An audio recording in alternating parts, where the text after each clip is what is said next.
3, 2, 1, Chrono Trigger.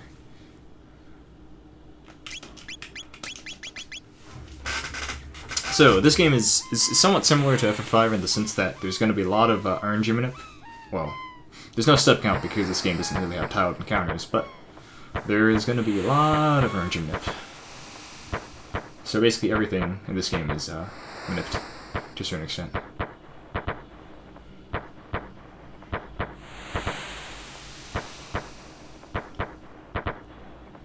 So as long as you play perfectly, you know, everything's going to go fine.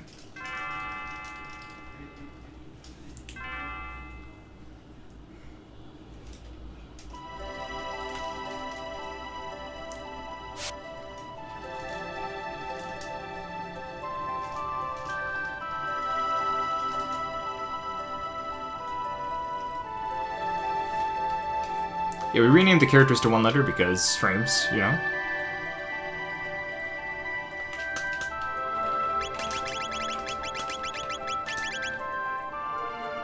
There we set the cursor to memory and changed the controls slightly. The reason for that is we want to move menu off of X for a skip later. Because this game does have glitches, unlike FF5. Well, FF5 had the dupe glitch, but it did not have the skips we're gonna do here. It's nothing similar.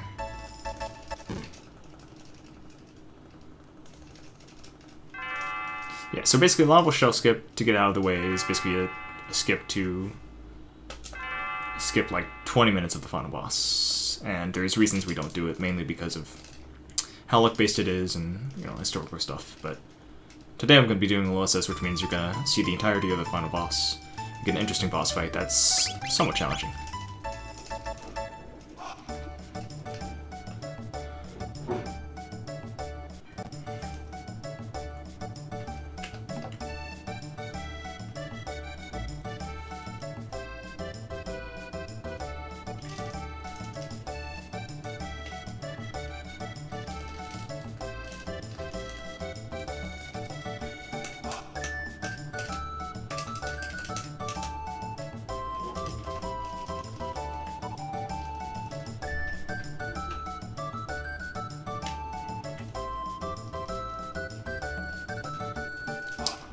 So there, I'm probably gonna lose a slight amount of frames because basically Marley was too close to me, which means that she'd take longer to get to the place where she's gonna be in the cutscene.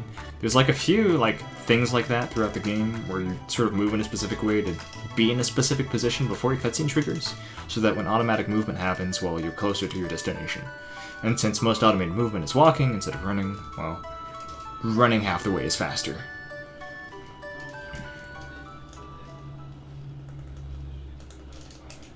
Which is why we run.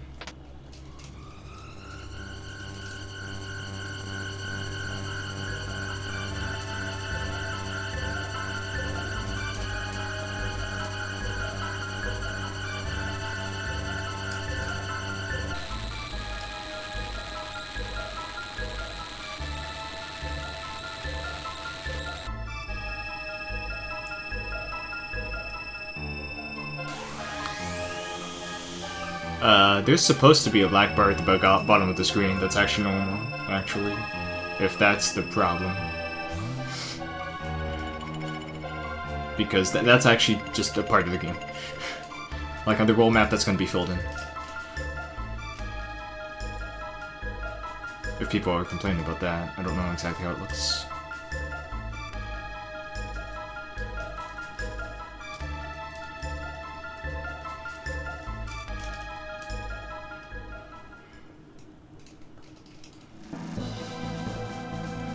So yeah, cutscenes, as if we hadn't had enough yet.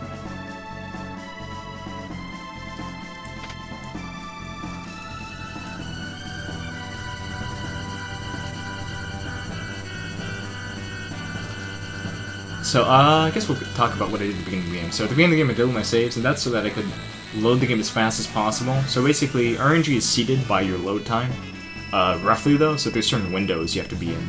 It's like 16 windows.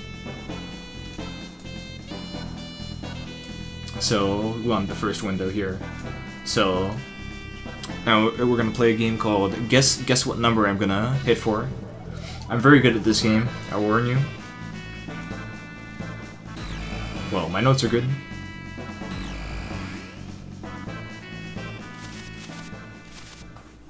So for example, right here, I'm gonna hit for 17.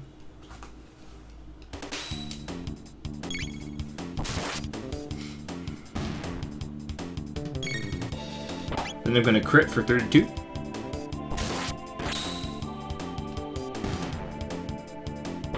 Then I'm gonna hit for 16.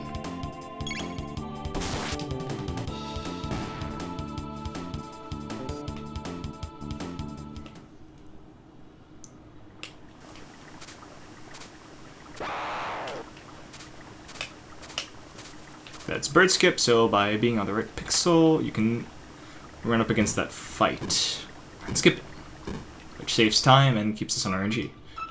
There's going to be 4 bird skips throughout the run, that's the first one. And you don't want to miss any of them, but that one's somewhat costly. So what you can do to get back on RNG minute is to reload. As I explained before, your RNG is seeded roughly by your load time and a save. So by reloading, you can reset the RNG into a new window.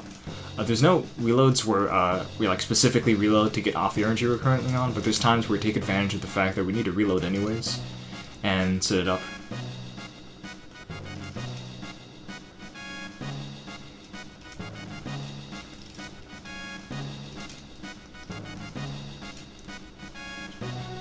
As I'll explain later.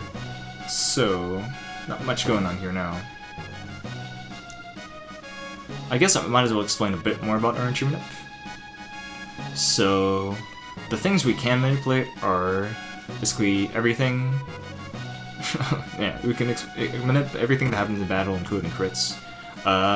What's interesting about RNG manip is that it's fuzzy in the sense that as long as you finish in roughly the same position RNG-wise, the same window that is, you'll get the same pattern of the next fight.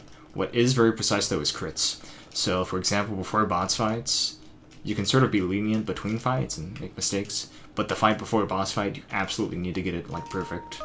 Otherwise, stuff will be off for the boss fight, and you'll get misplaced crits. And like for boss fights, you definitely want crits in the right place. Other fights too, but you know, some fights you don't need crits, so you can actually get in with like roughly the same RNG and be fine. I want to explain fade-outs now. Well, I guess I'll explain fade-outs after Yakra skip. Sounds good.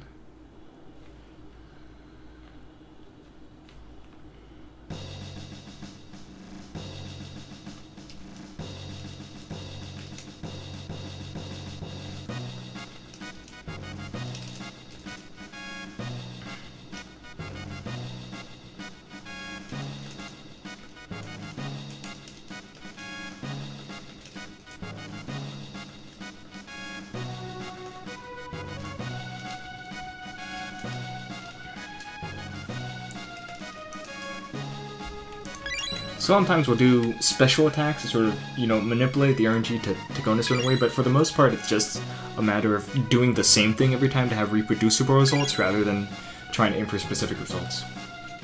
Because having an RNG that's so manipulatable is sort of a double-edged sword. Because it's so easy to manip and stay on manip, you don't have a lot of liberty with what you can do with the RNG. You sort of have to try and find good patterns, but I mean, you can't just like get the perfect boss fight. You have to settle for something okay and reproducible. And it's really the reproducible part that's nice. Which means that you're not going to lose time to RNG in boss fights, at least on LSS.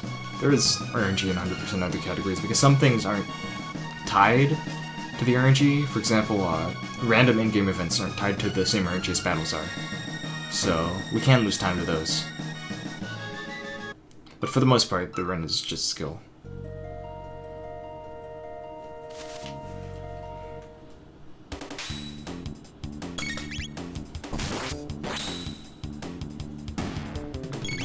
So here we do some special stuff. So basically by attacking the same enemy, we increase the RNG more because our cursor gets moved for us. And for some reason that increased the RNG. And we need that to get good crits on the next fight.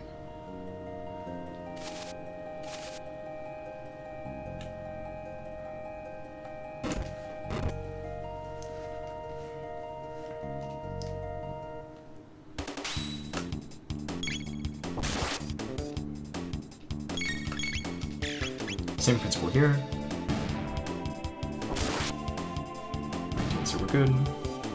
We're getting this power tab. Power tabs increase your strength by 1.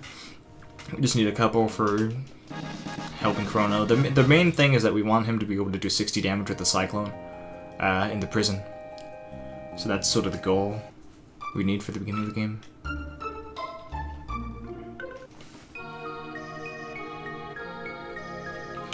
Oops.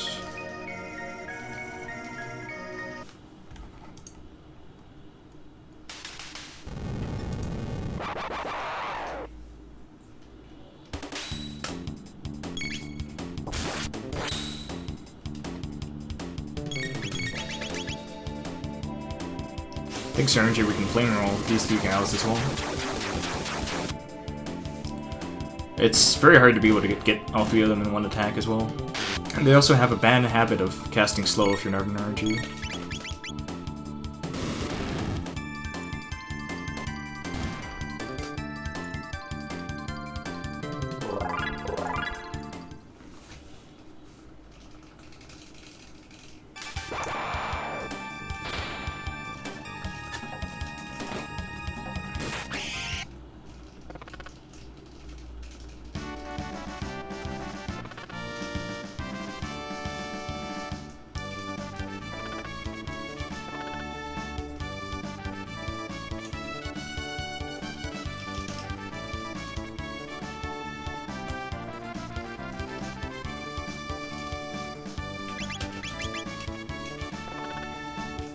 Rename everyone to 1 character, of course. No one is safe.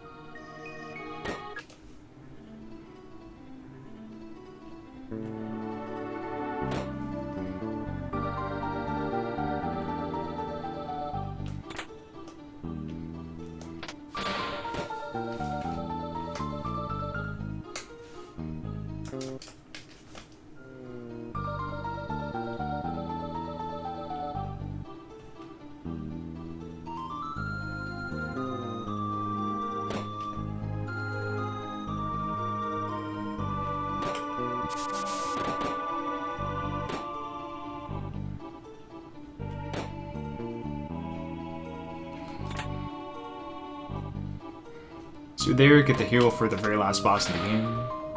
We just need the item later, so we get it now. Planning in advance.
Safety save.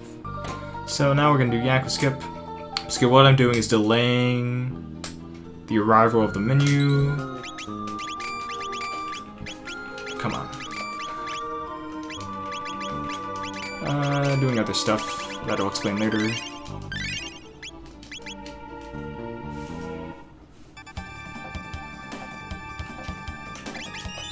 Okay, so there I delayed the fade out of the screen until the save point, so that I could get into the save point, which means I could save anywhere I wanted to, which allowed me to save on top of the boss trigger, which means I can now walk around during this cutscene. Which means I can make it go faster, first of all. And then I can trigger the boss fight when Yakra's off screen.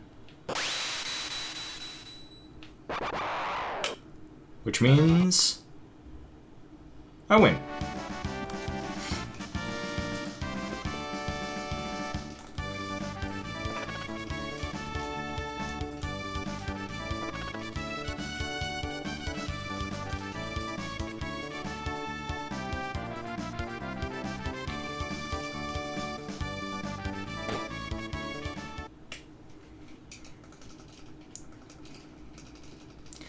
So I'll explain a few components about that, as well as what I did in the menu, now that I have a bit of time.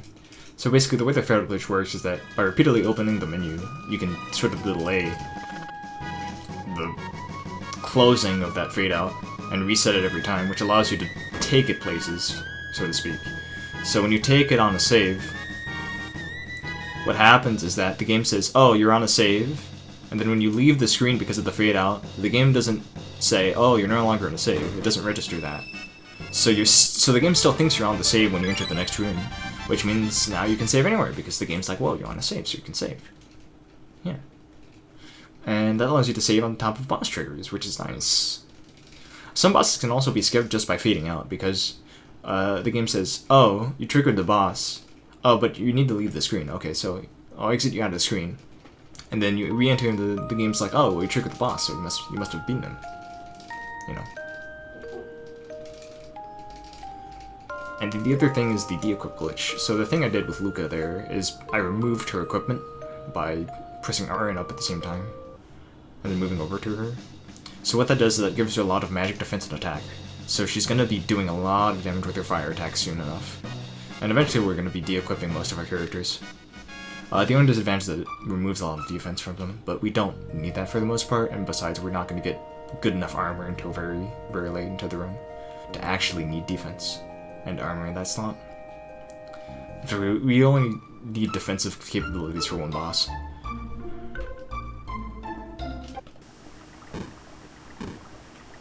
So here we're going to skip the fight on the way back.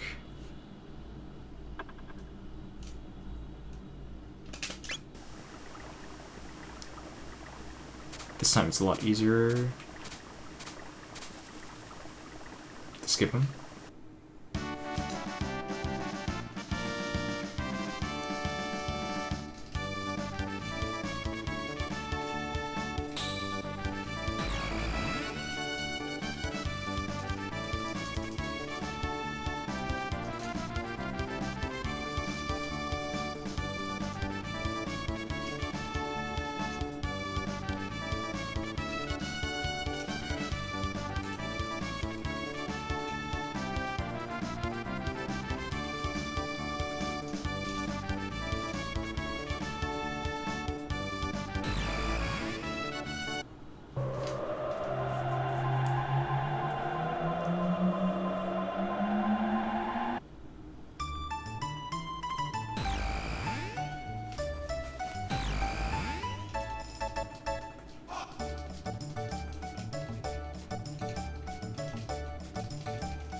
So now we're escorting Marley back to her house, you know.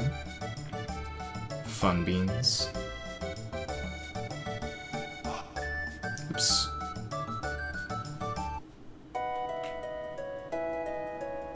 We don't want to get into encounters here because we specifically alluded to an RNG window that we want to keep for the next dungeon and then boss.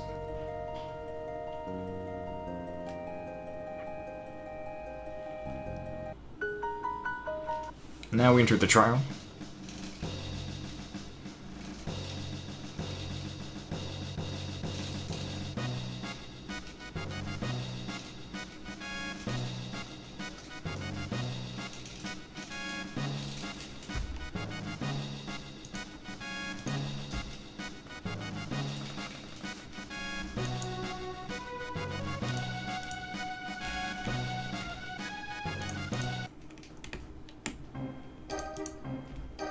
So, the verdict of the trial, since we've done practically nothing in the fair, the jurors are split. besides one juror who's always random no matter what you do. So he can choose either guilty or not guilty. He's deciding our fate. And we actually want guilty because you have less text. So, hopefully we get guilty. That's always a fun thing to bet on. Place your bets now. I'm betting on not guilty because I'm not a lucky person. Sadly.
Yeah, so the reason you can RNG manipulate the battles but not stuff like this is that in-game events aren't decided by the battle RNG, they're instead decided by the in-game timer.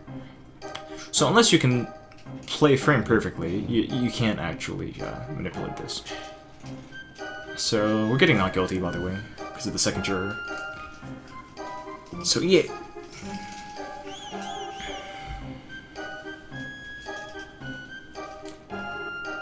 It's fine. It's no big deal.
So here we have some extra text boxes because the supervisor realizes we're not supposed to be executed, but who cares because we're breaking out of this damn place anyways.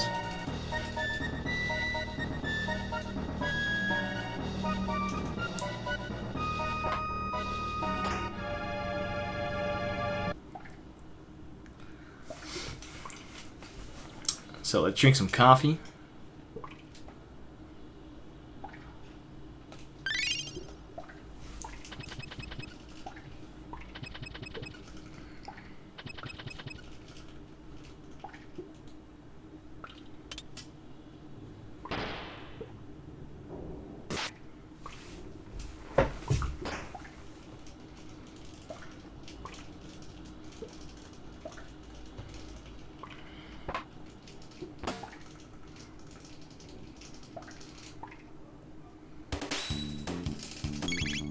So this should kill him.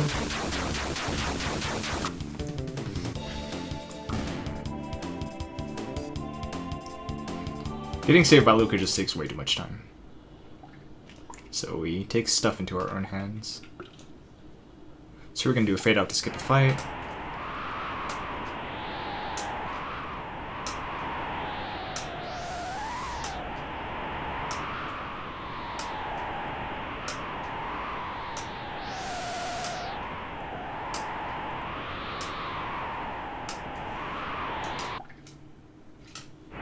And now we need to have good luck with these guards.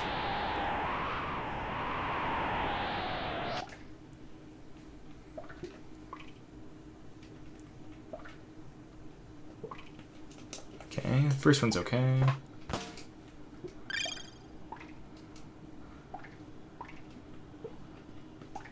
Ah!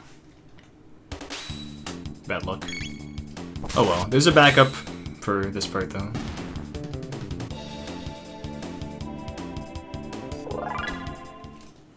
And the backup is just... don't die.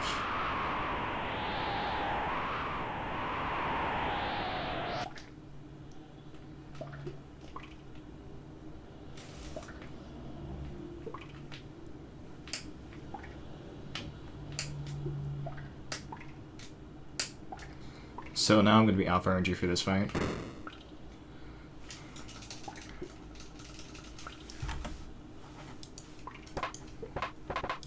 So I'm probably going to save just for safety.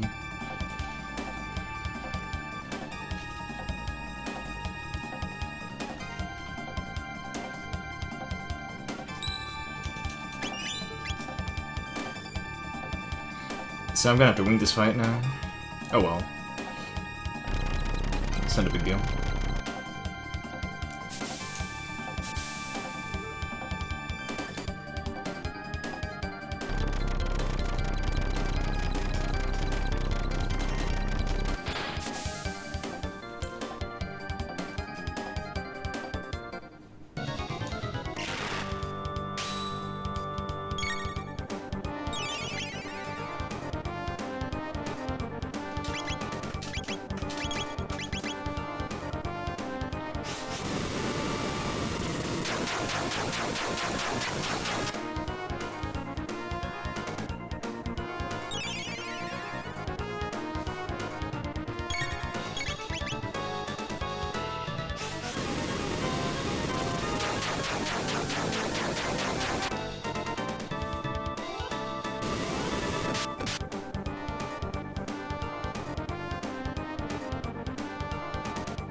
I need to heal Chrono.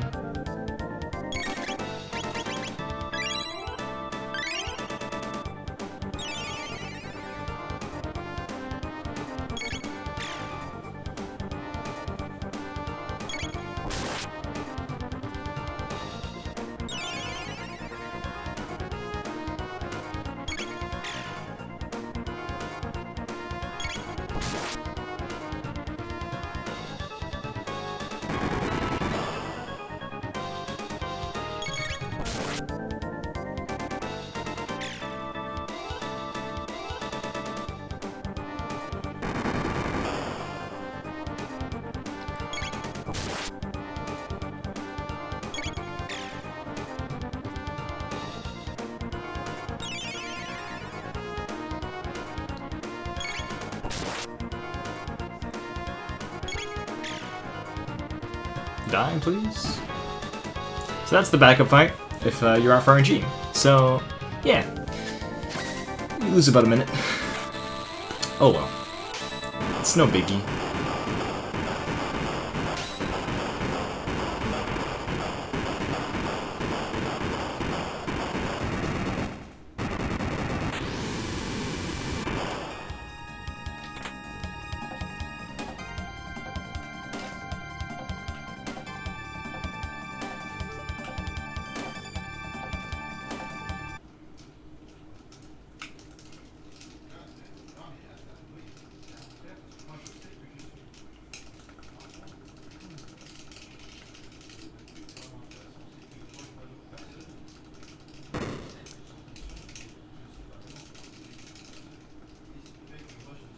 Yeah, Japanese is very difficult to translate,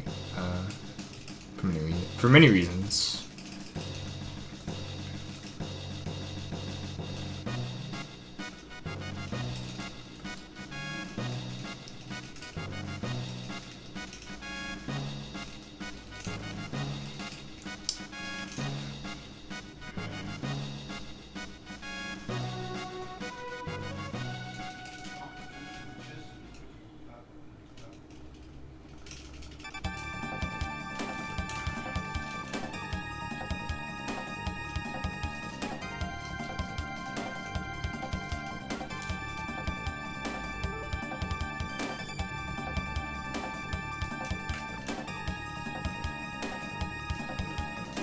Should the DS version get retranslated? Yeah.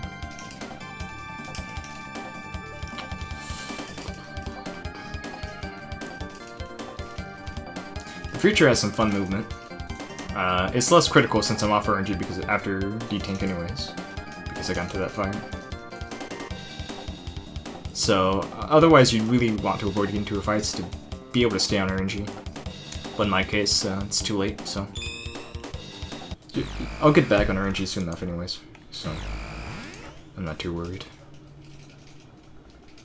You have to actually save and reset for another skip. Which I'll talk about later.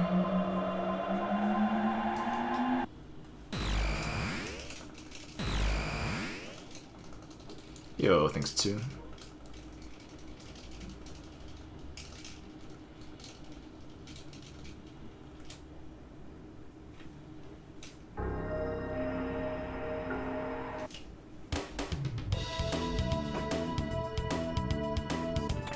Okay, well, no luck with that. Normally you can do some stuff within the rats to... Like, I can still show it off here, though. Yeah, you can get past these guys by using the rats to sort of override the enemy trigger. I didn't mention it in the first screen, though.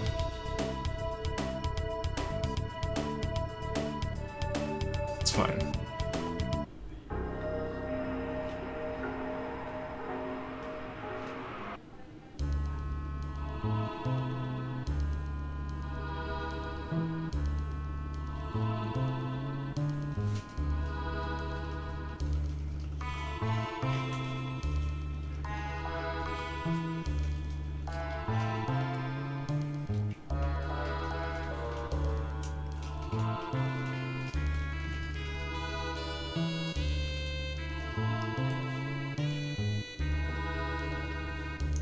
So we have another skip coming up here.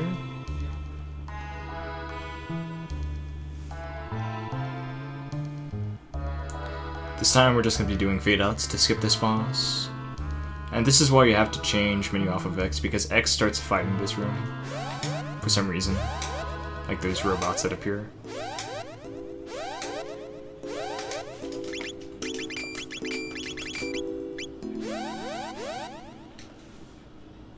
But boop, no more Guardian.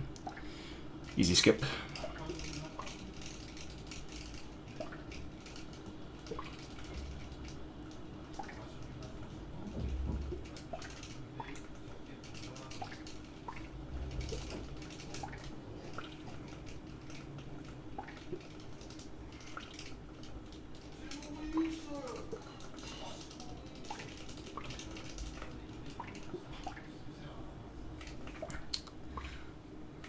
So now we have a bit more spelunking to do in this factory. You can there's one frame where you can catch the red there, but usually you're gonna catch him after this next turn. Right about here. So I'm gonna wait for him so I can actually not bump into him again.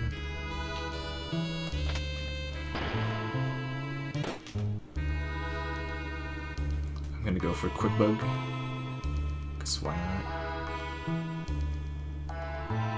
Yeah, that could be tricky to get past that bug like that. If you don't do it that way, you have to wait a bit.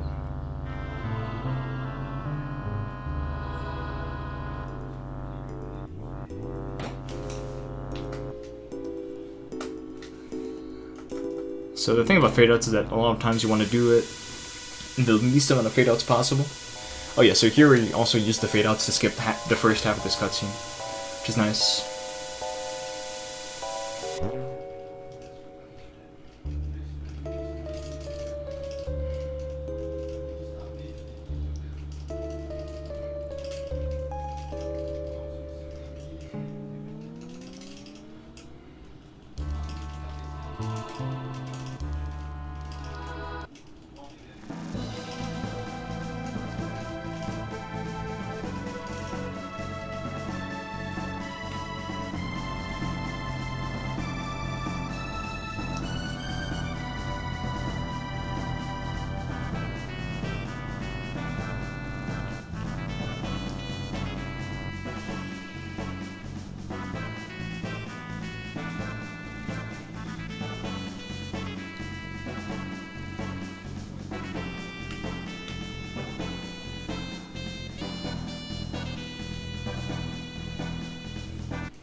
Sure,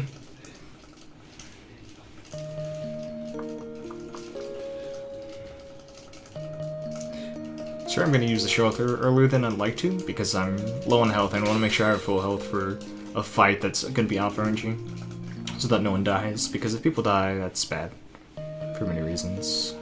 Because you're just off the XP you're expected to have in certain places, and that messes up fights.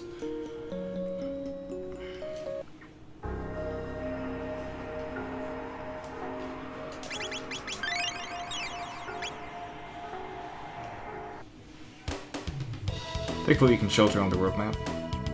So here comes Johnny. You want to run this race, of course, otherwise you have to do it again.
Come on. Okay. Good, good, good. Oh, almost lost the race there. That would have sucked. The physics there are quite weird. It's like a rubber band. You sort of swing back and forth.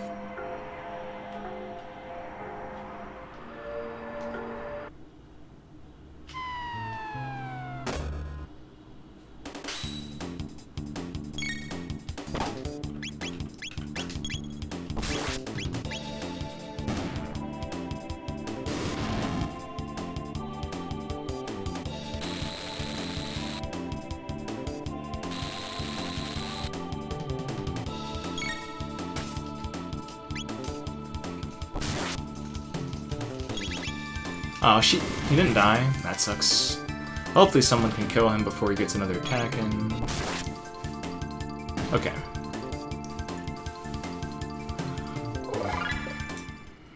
So here we need to walk to avoid waking those guys up.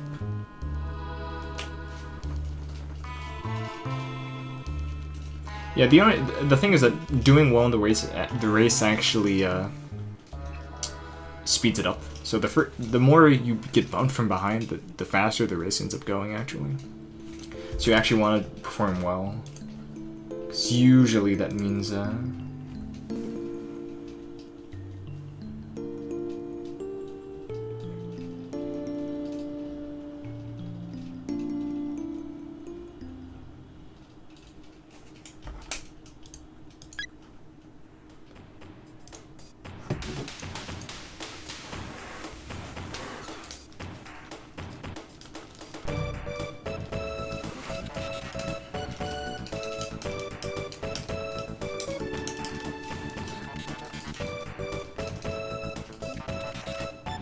Rick Astley over here.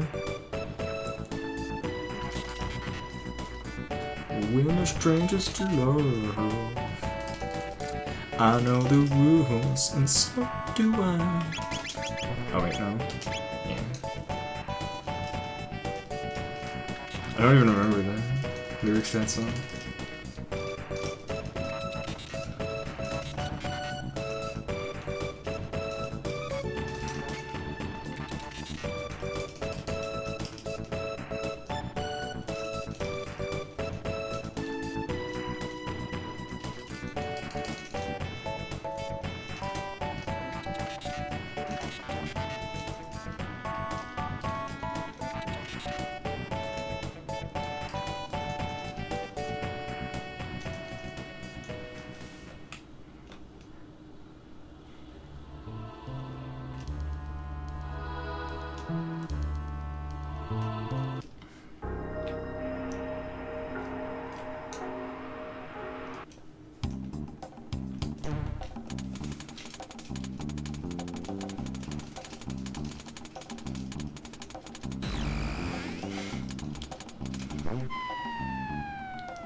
Give me good damage rolls.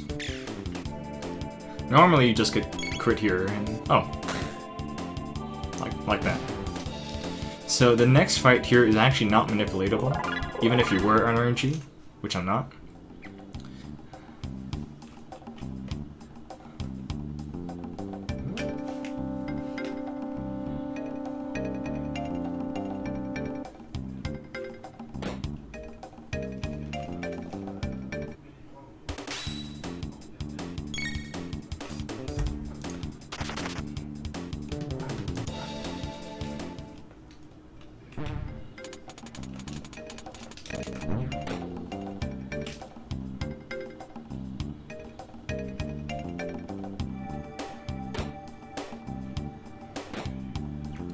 So hopefully we get A, good distribution of slimes, and then C, a good fight in itself.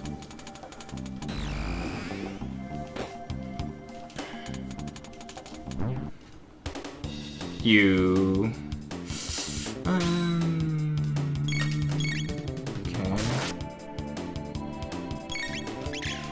I hope to God that Robo kills in one hit here.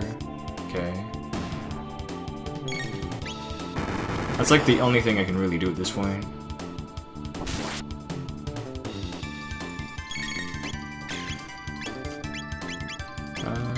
Same for this. Ah! You bastard.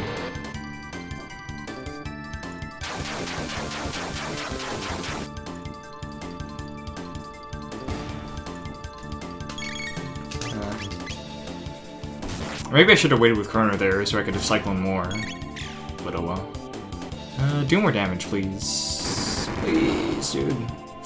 Don't die on me, Chrono. Don't die on me, Chrono. Don't die on me, don't die on me, don't die on me.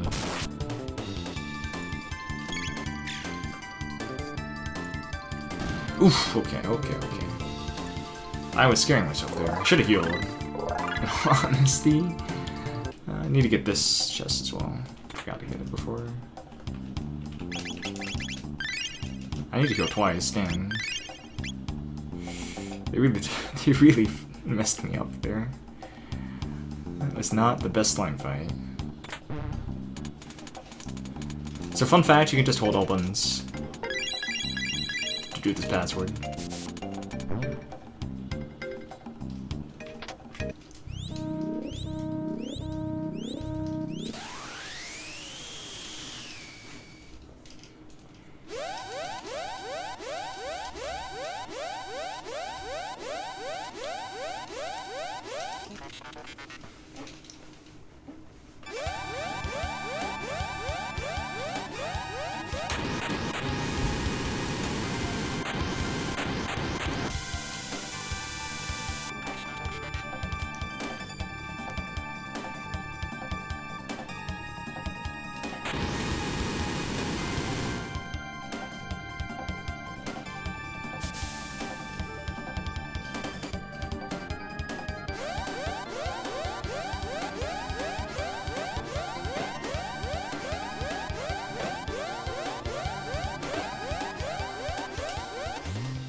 So we want to get on the right pixel actually for the cutscene. There we go.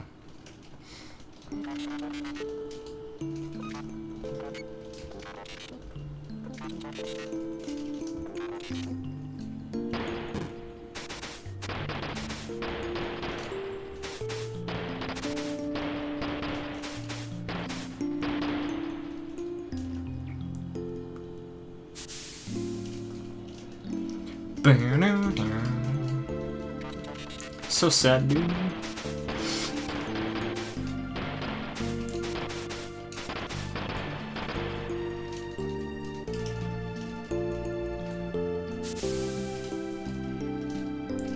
So here we need to be careful. This fight can be tricky. It's not RNG minute really because of the slime fight, which sort of messes up your RNG no matter what. But there's a very... There's... This pattern is... this fight has a lot of patterns to it. So, okay, I need to focus. Okay. Okay, we're good. Got the first icon off fast. Okay, Lucas should be able to get a turn in. Okay, so she's gonna be healing Chrono.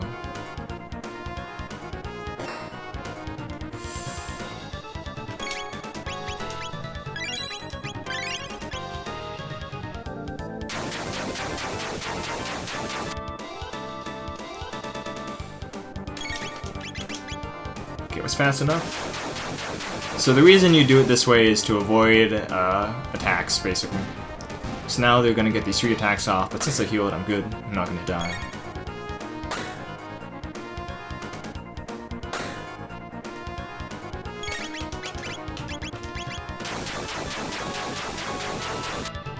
And there they go. Good. Good stuff.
This is Specchio.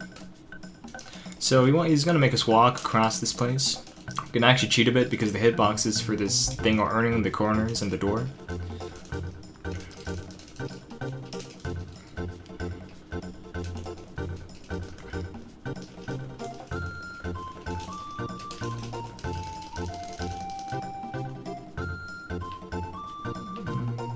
One, two,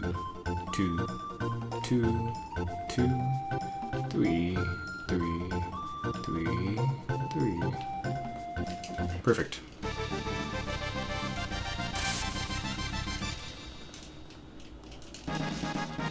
We don't want to match too much, otherwise we're gonna end up fighting this guy, and we don't want to do that.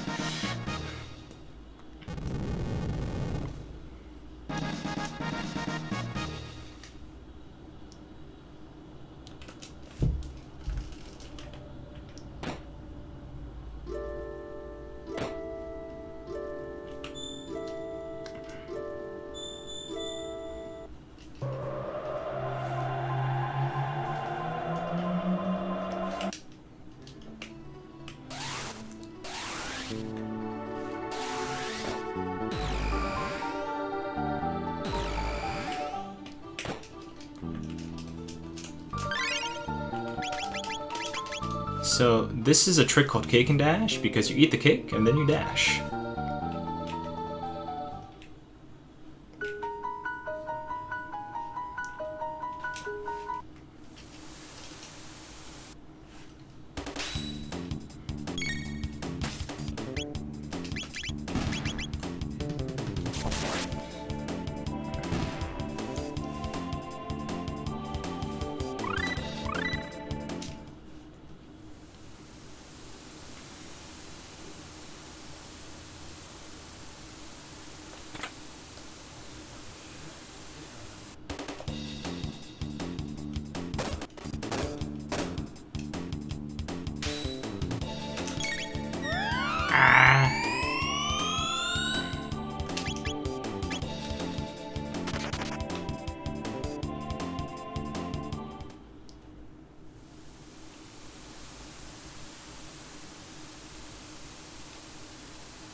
Okay, so yeah, now we're going to skip a little fight here just because it's a bit faster to fade it out. We also have a menu to do anyways, so you can take advantage of fade outs too before menuing if you need be. Well, Chrono, look at Robo, okay.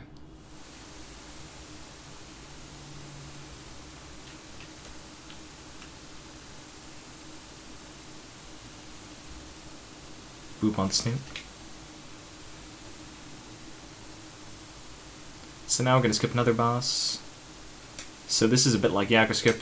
We're gonna get fade out into save anywhere. And then save on top of the trigger. And then boop.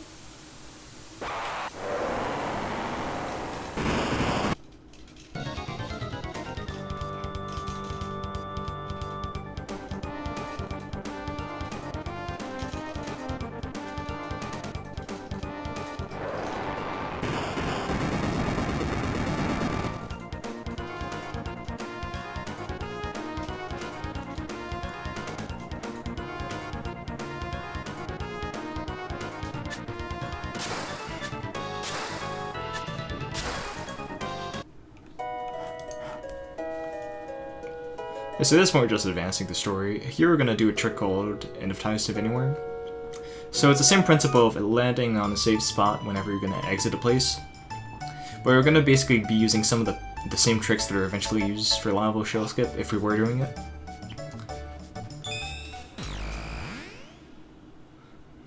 And hopefully I'll be able to show the trick off.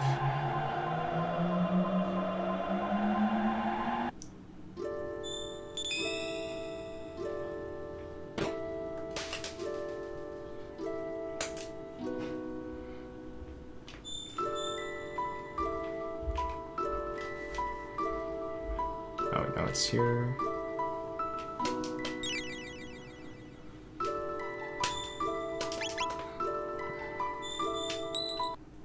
There we go. So that's a End of Time Save Anywhere. You basically gain control during the work, get back to the save point, the game's like, hey, you're on a save point.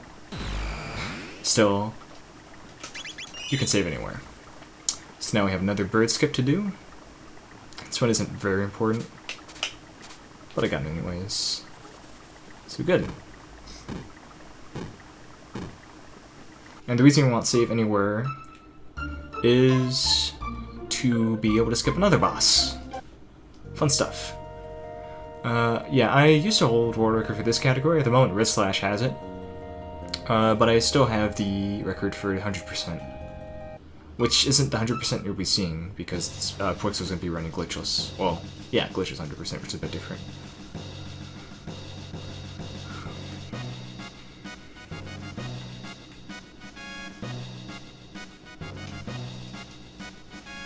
Wait, no. You?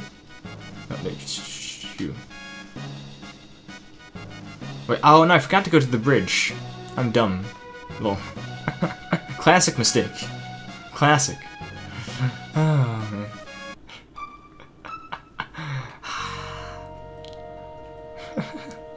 Yeah, you need to advance stuff in a particular order, and if you don't, well.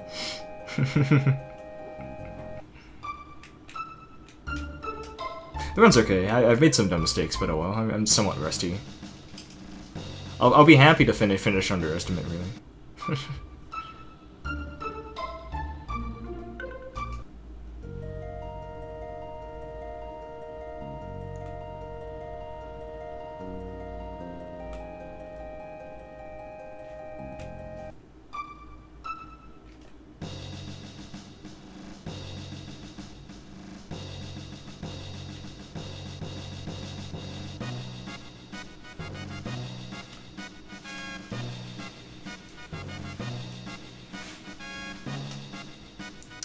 Well.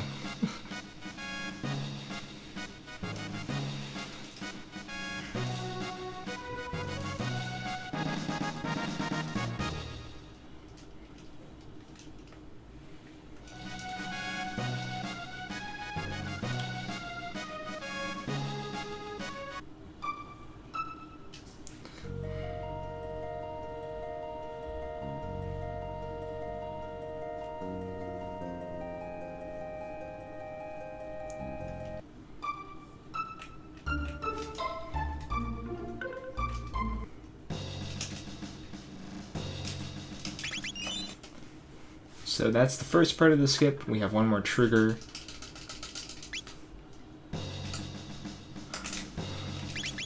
Over here.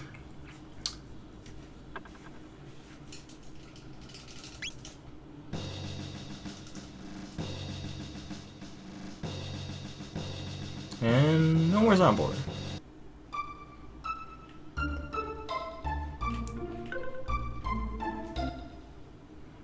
It's almost like cheating.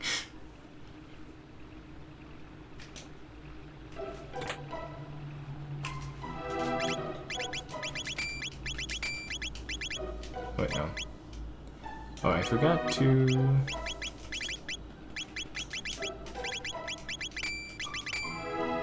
and... Okay.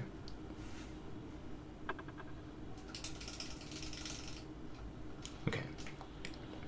So that's the second pattern here.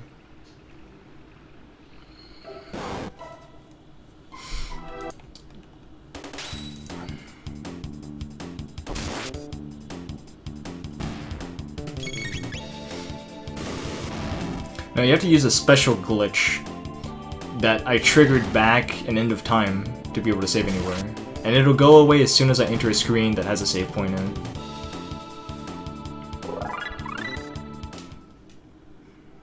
Yeah, I mean, I don't know. Rebel is somewhat useful at this point, but he's just like more useful than Marley happens to be.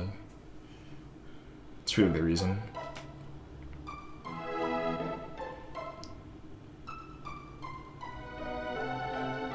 So we need to be careful to not get into any encounters, of course, because if we ever get into one, we need to reload all the way back at the start in order to have the right RNG for this boss.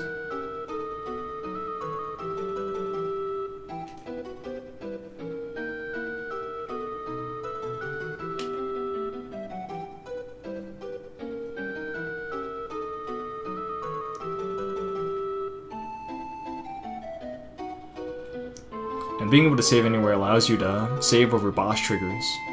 And saving over a boss trigger will put you behind it when you reload. Which means that... Oops.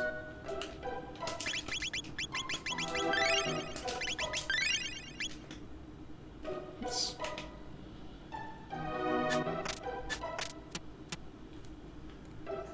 Oh yeah, fast bird.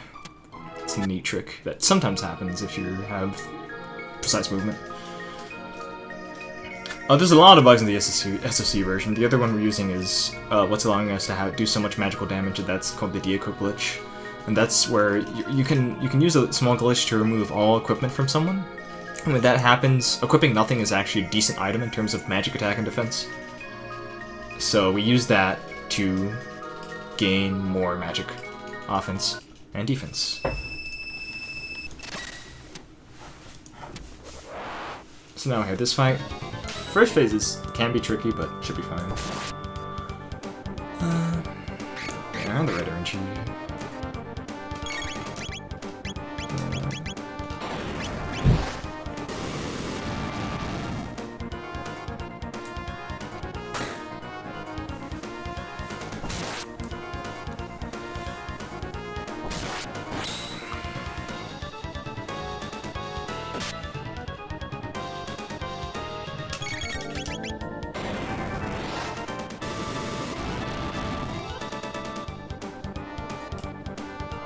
Now comes the next phase of the fight, which is easier because you can...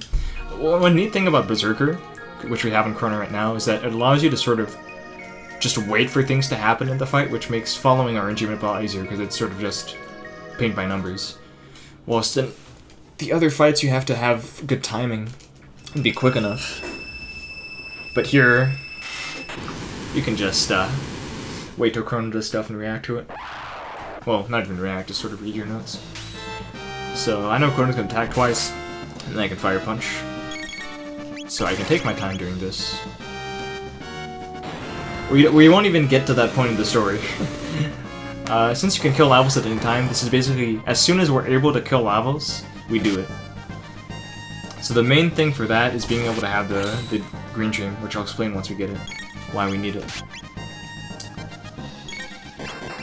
But it's a very important item, and it's what allows us to beat the game so early, basically, in the story.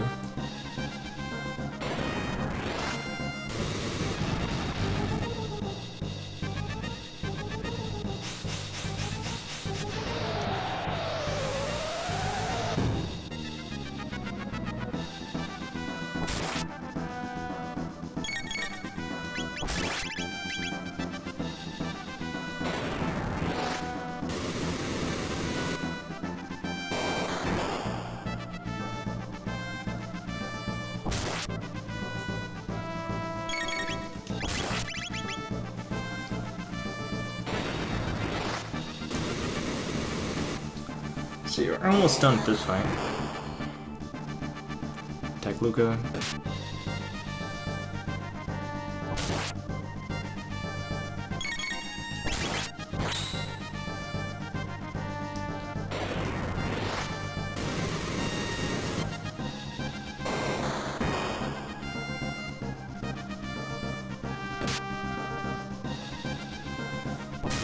And it should be done so.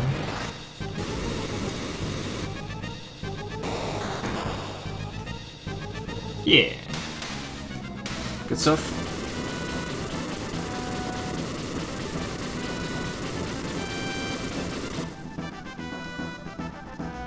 There's a Berserker in the future.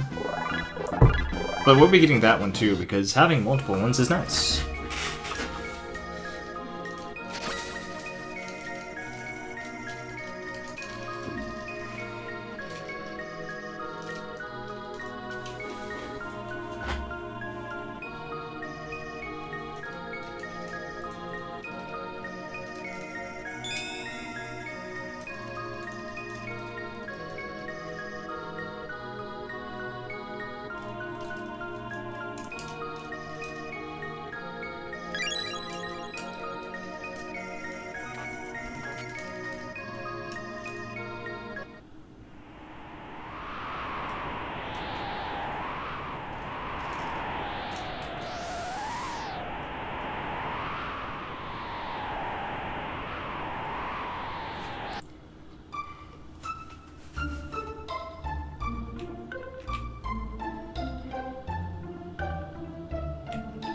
So now we're going to be shopping and de-equipping things using the de-equip glitch. So, as you can see, we're moving our equipment for nothing. And nothing is a very good piece of equipment, in a sense, in terms of magic capabilities.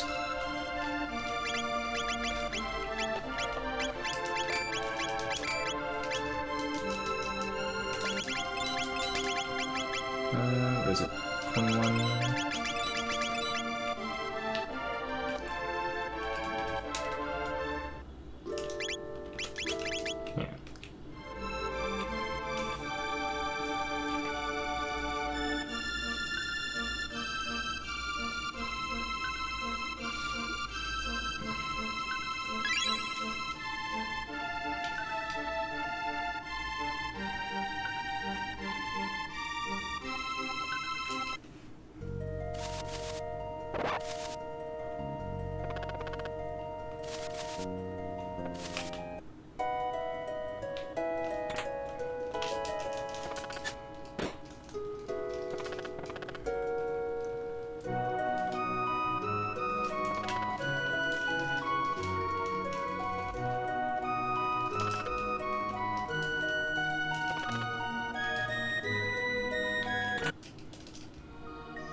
So now we're off to advance the story. We need to talk to Melchior to learn about the redstone, because we need to reforge the Masamune in order to bring some pep back into Frog and defeat Magus.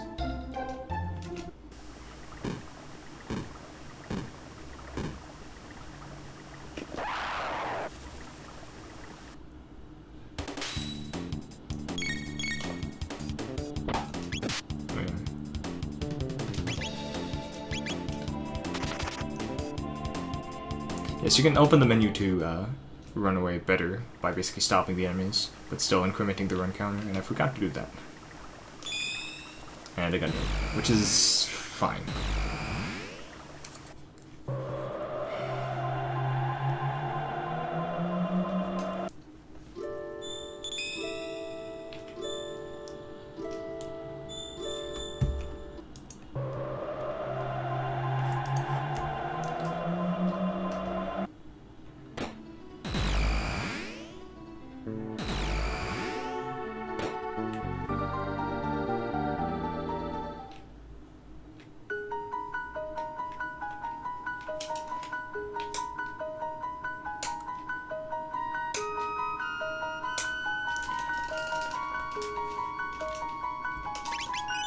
Okay.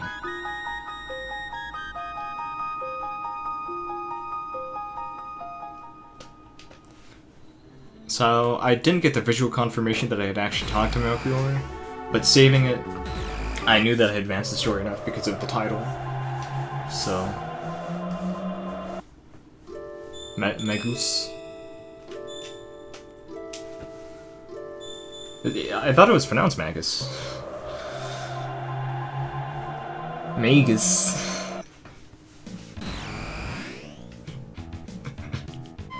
I think it's Masamune. So we close the text block at the right time.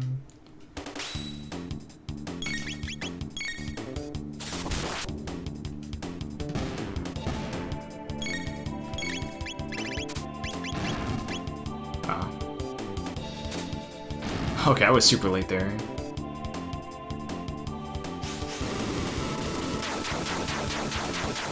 Oh, wasn't it Muramasa in the Japanese version? Not sure.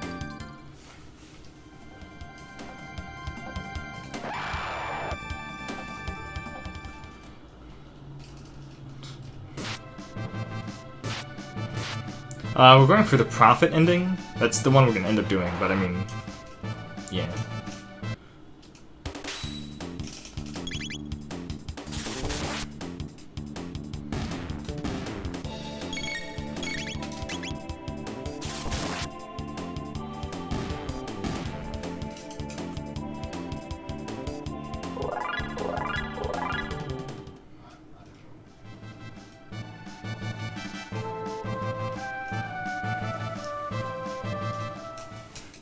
So now we're going to rename Ayla as well.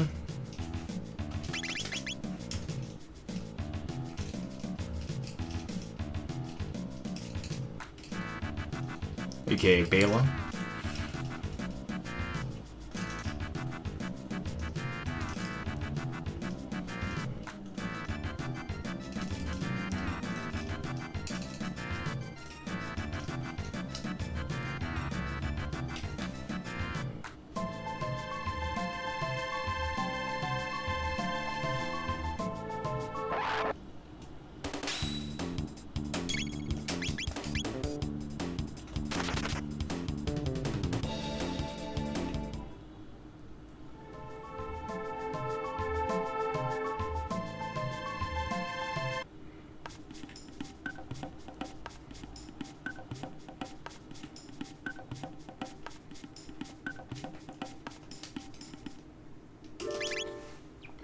So we swap out Weber from earlier just so we have a faster cutscene sequence.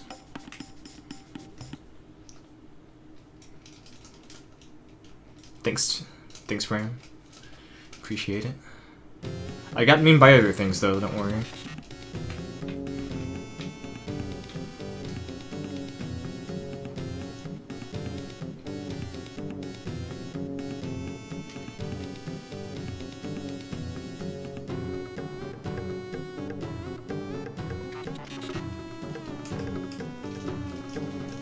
So now we're gonna drink some soup. Hopefully I can get 12 bowls, that way I have bragging rights for all eternity.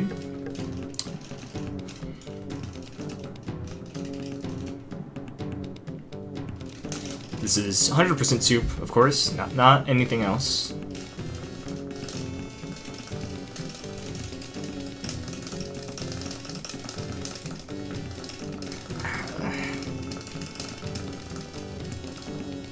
Come on, come on. Drink faster. Ah, I think I got 11. Ooh.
Okay, so we fade out Kino there just to skip a cutscene. Common theme of this game. And now we walk, being careful to avoid encounters, of course, because they waste time and break RNG. There's an encounter there.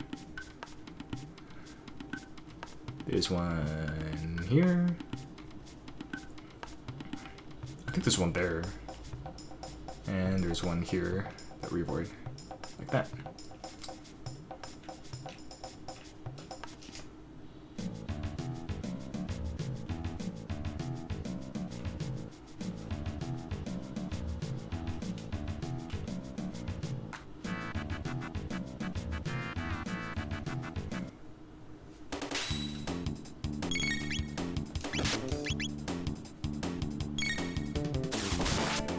Okay, those look like good damage rolls.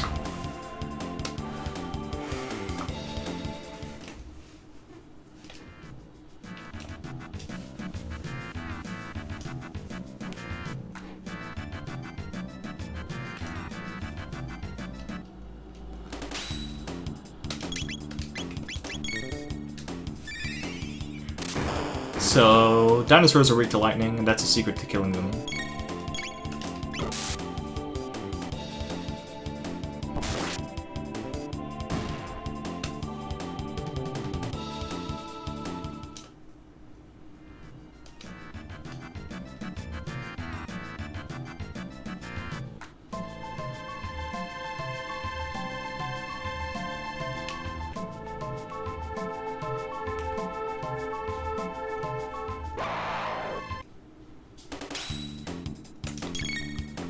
Okay, so we should be on RNG for the fight now.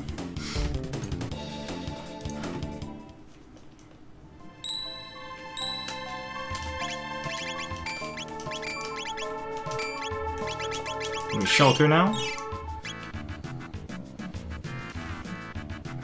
And now we're gonna get to Nisbel, which is a fun fight. I like it. So we're gonna use a little trick at the beginning of the fight. We're gonna skip her attack by attacking at a specific point.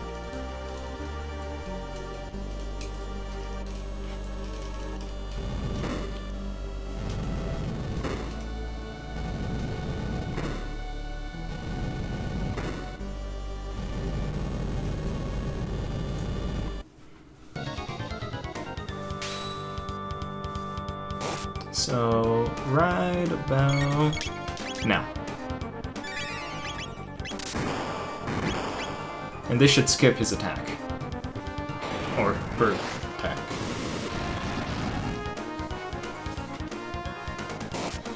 Now, Bale is gonna do some damage, and we just supplement so we can do it in 2 rounds.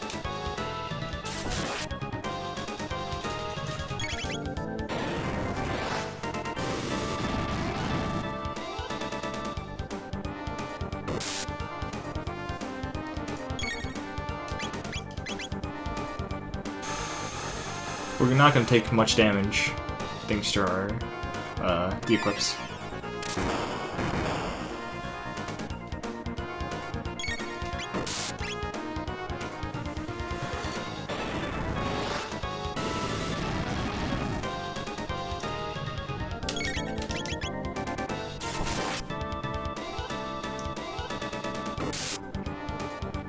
Crit. Crit.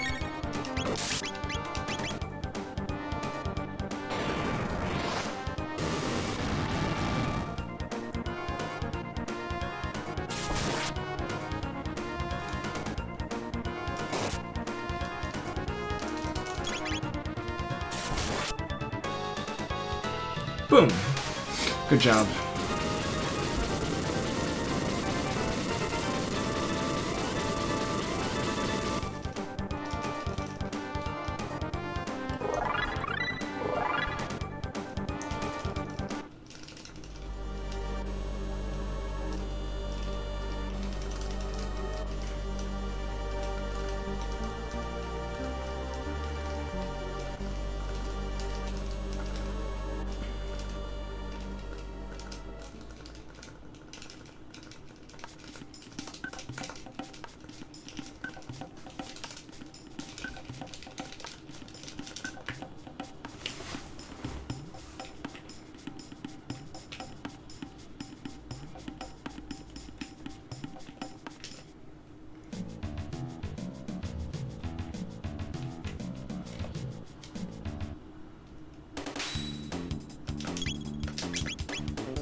So there we got an extra Berserker because we want to be able to have one for this next part of the game, that is to say Magus Castle.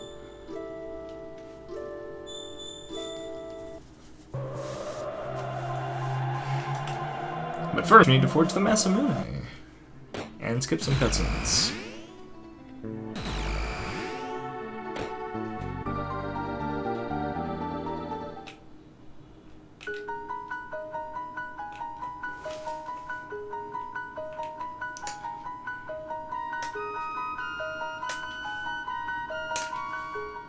Chrono.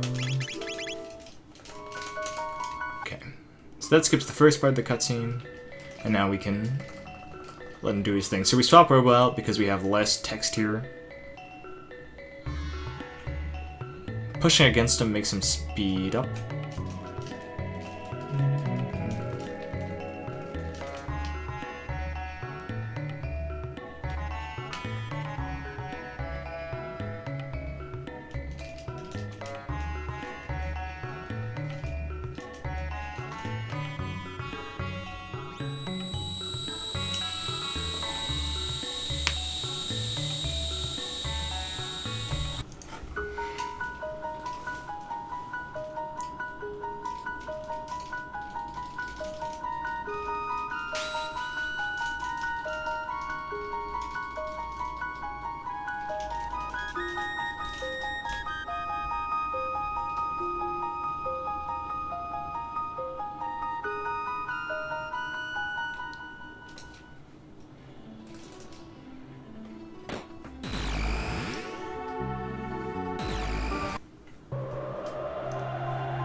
So now it's time for bird skip number 3.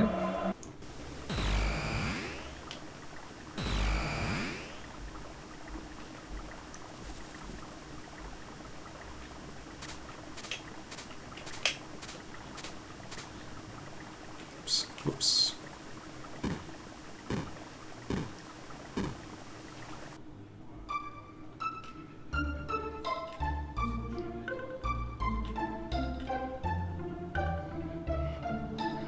So I think I need to do this for reasons.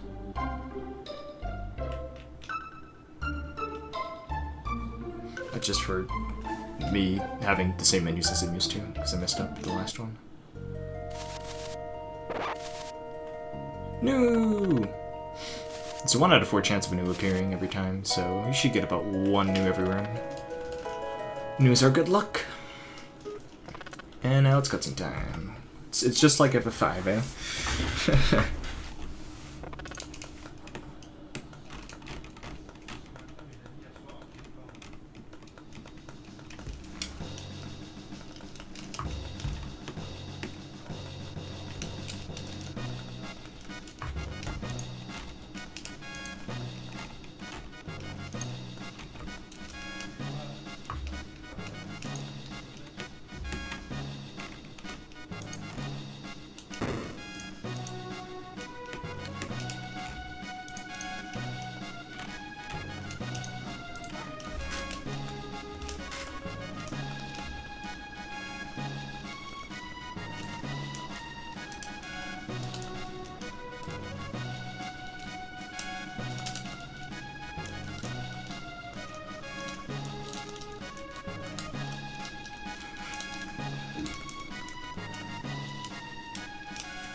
So we went like halfway through the run already. That's fast. The run picks up after these cutscenes, I promise. I promise.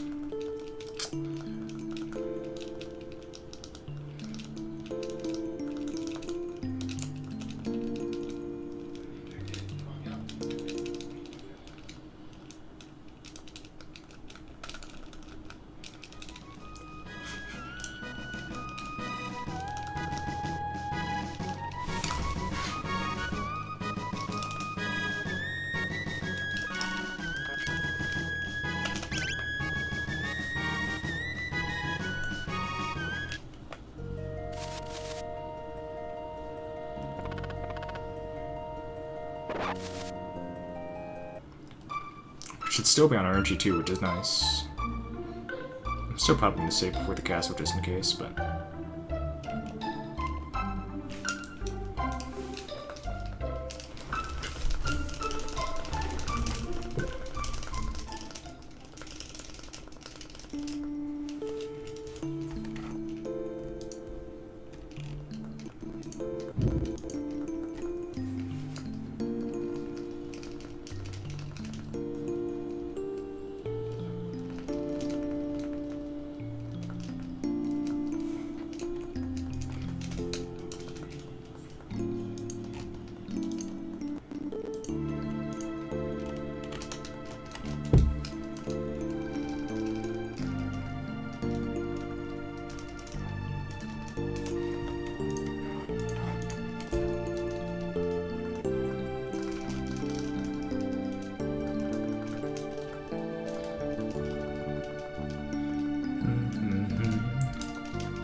It's part of the RNG manip, of course.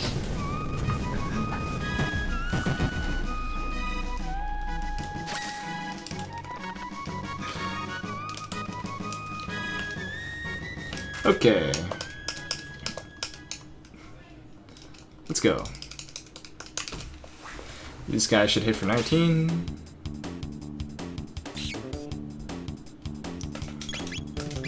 Perfect.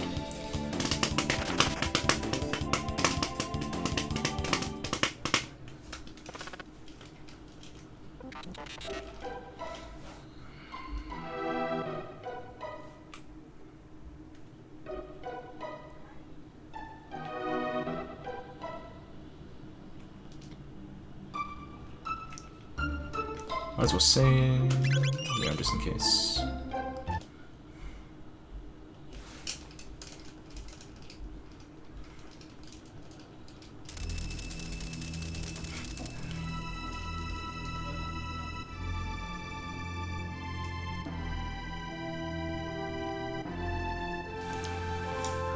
Officially halfway.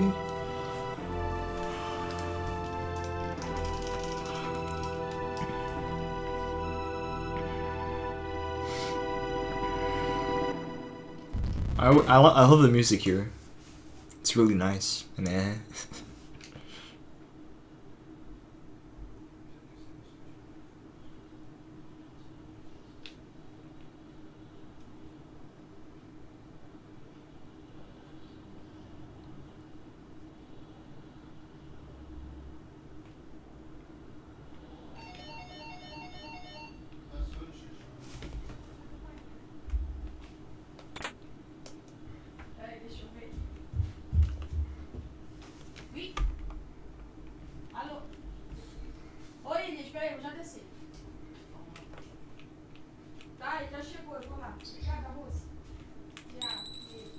Okay.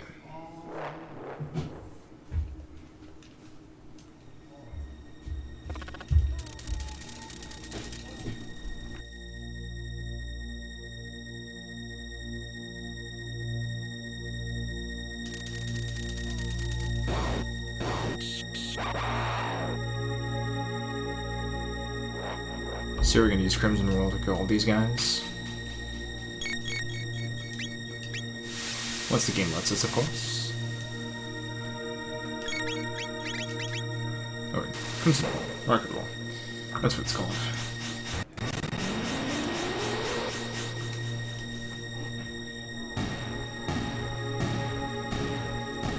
So now we're gonna give Frog the Berserker and the River Vest so he has more defense.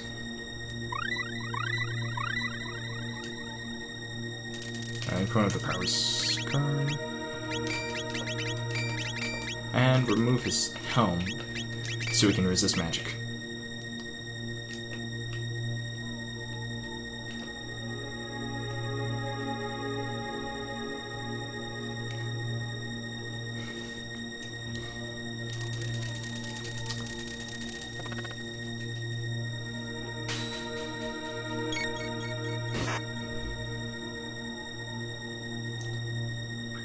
So that's Fake Plea.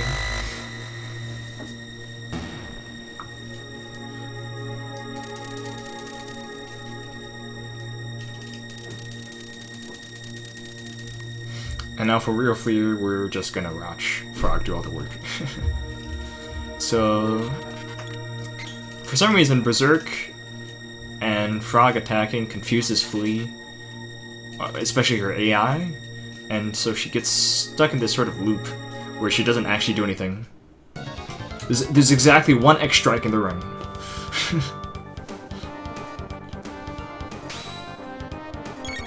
So we're just gonna let Frog do all the work.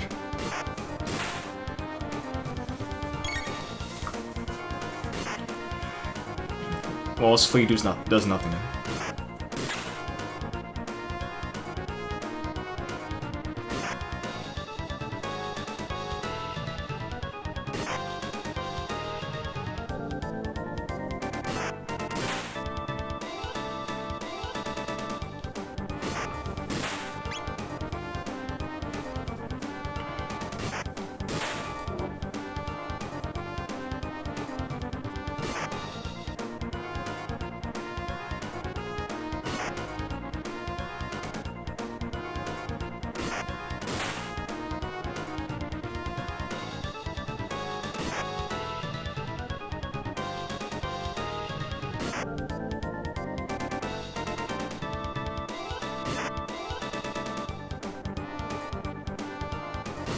Okay, here it goes.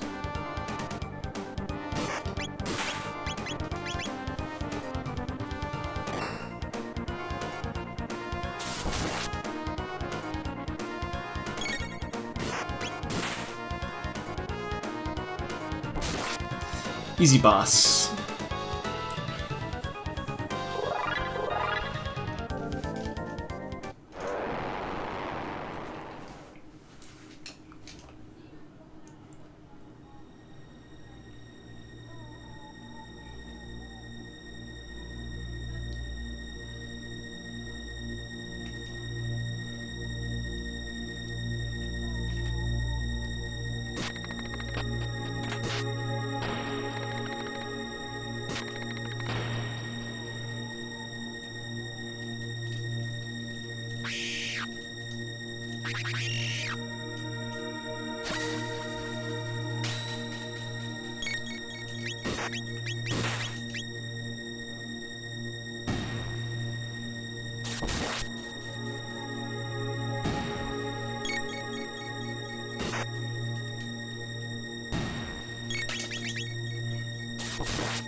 So Slash is also a pretty straightforward fight, though you have to pay more attention than Flea, obviously. But it's still just paint by numbers, or attack by notes, in my case.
I talk more, but I need to focus a bit on what's going on. Yeah, hard to play.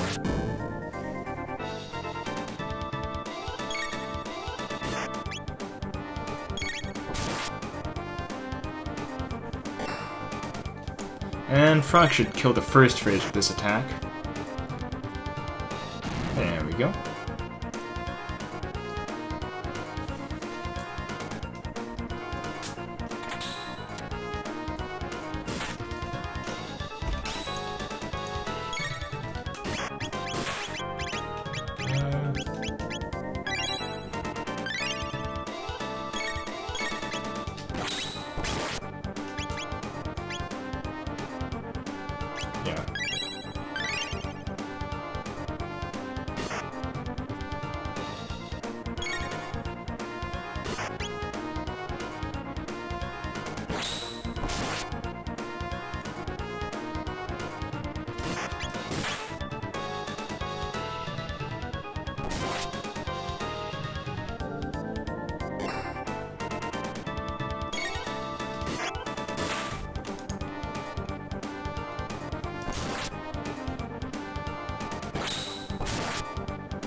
Okay. So thankfully we only get 2 attacks from him during his nasty counter phase because we kill him quickly enough.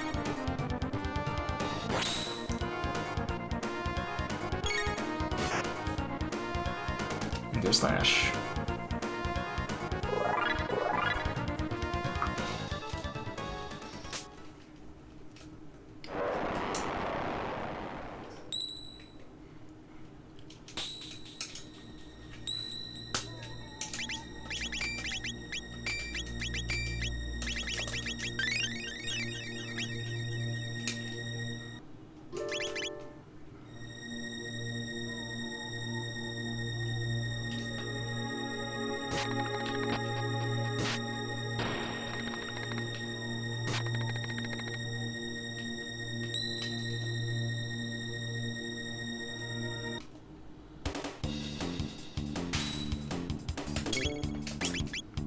So we use the menu once again to run away fast from these fights. We have Marley in here. I think she needs the TP. Something. I think that's it, yeah. Otherwise we want Luca for the speed of fights later, and Robo for Magus for reasons. Mainly because we don't have defense against fire, but we do against other elements, so using Luca and Magus would be a bit suicidal. Because we just take way too much damage from stuff.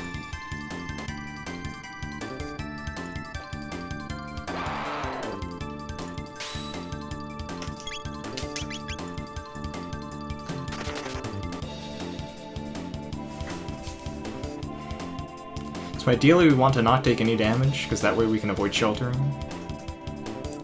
But we'll see.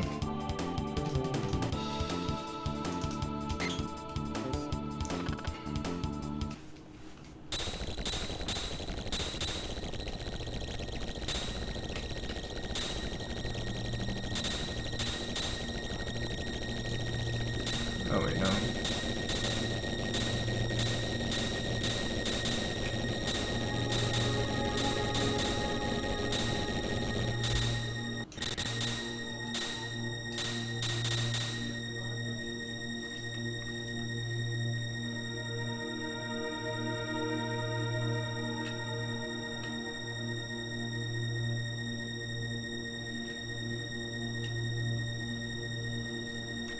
So I'm gonna try and do some fun stuff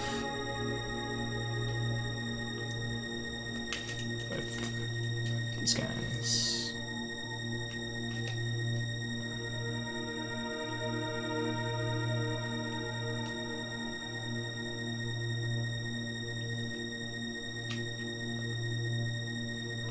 Ah, it didn't work. 2, 3. Sometimes you can get them to move down, and then you can move past immediately without doing that trick there. Still decent fight already.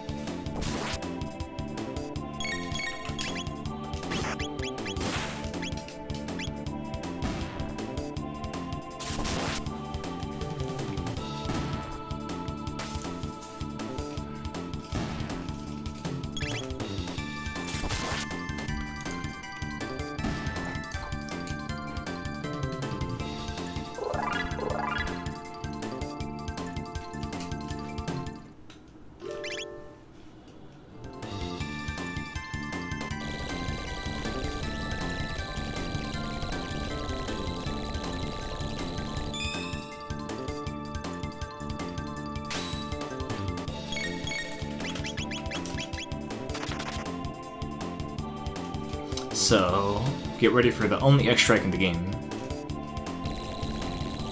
Keep your eyes peeled.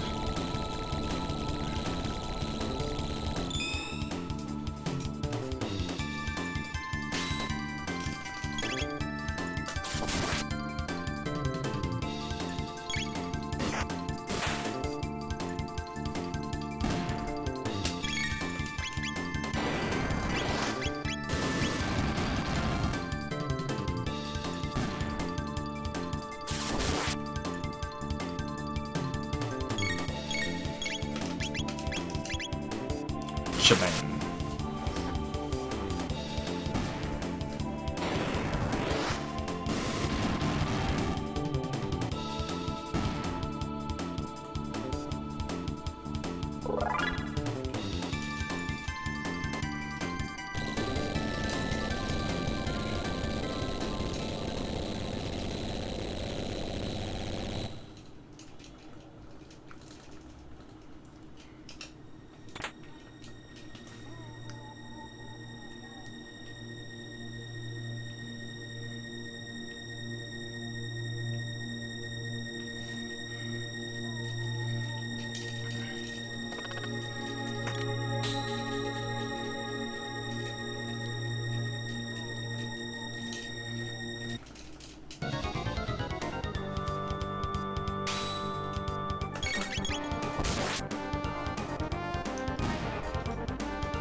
So we're on the red RNG, which is nice. We also don't have to shelter either. Overall, this has been a good castle.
Okay.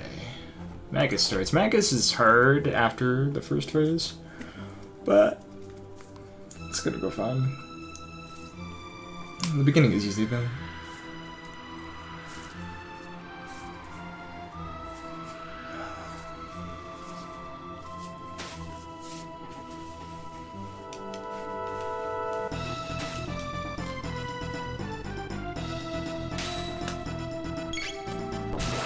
So the idea here is to exploit elemental weaknesses using our engine to always land on Shatter or Lightning.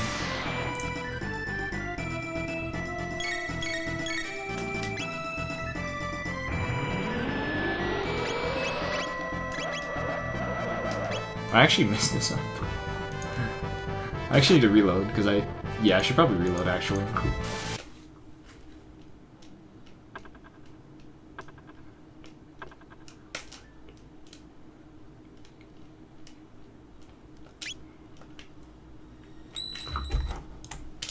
What? I forgot to hold Y. That's the mistake I made there. I need to pay attention. Oh, at least I showed off how you save stuff like that. Yes.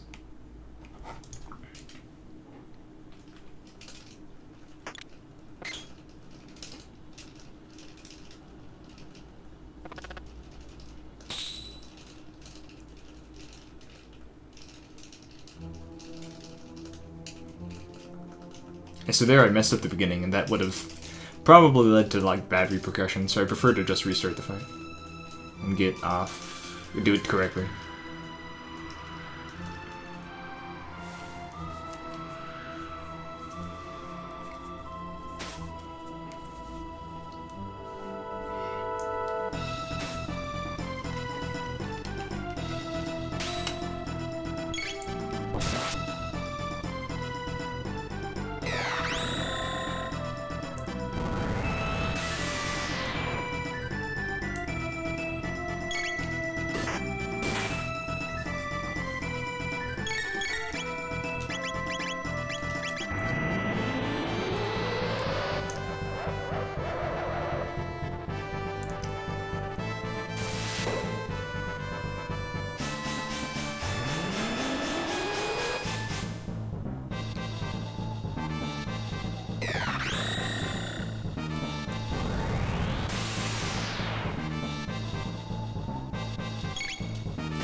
Hopefully I can get this lightning off in time.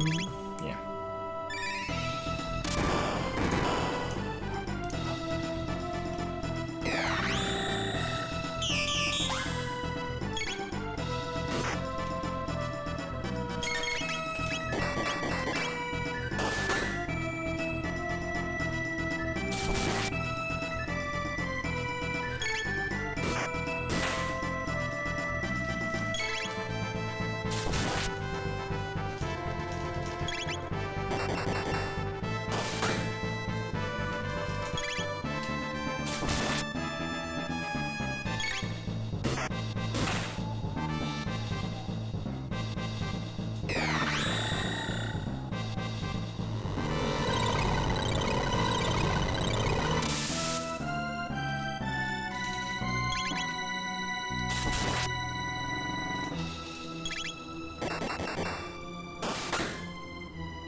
Okay.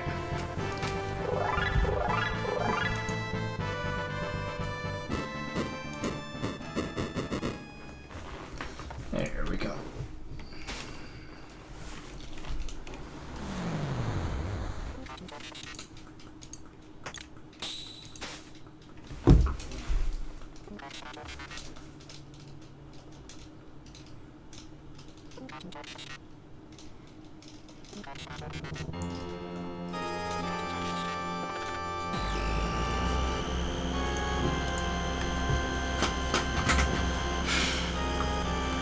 Okay, we're in the last third of the game. And now I'm gonna take a look.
Okay. Oh, okay.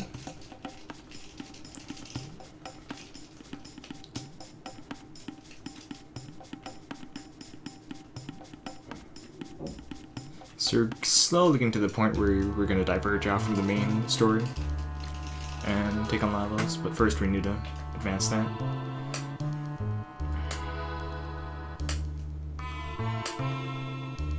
Yeah, a long fade out here to skip a cutscene, but it's worth it.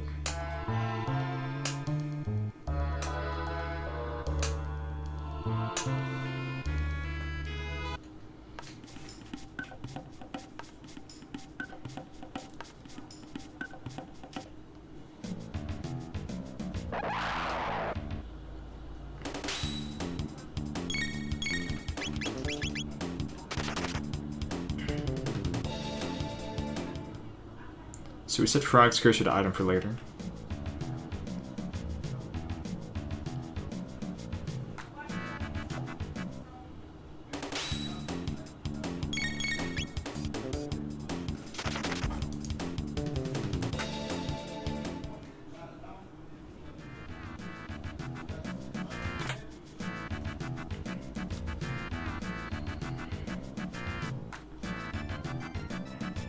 There's some pixel perfect skips here I'll attempt to do.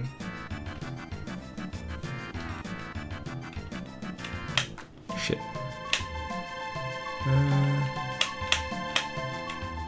Okay. It's the first one.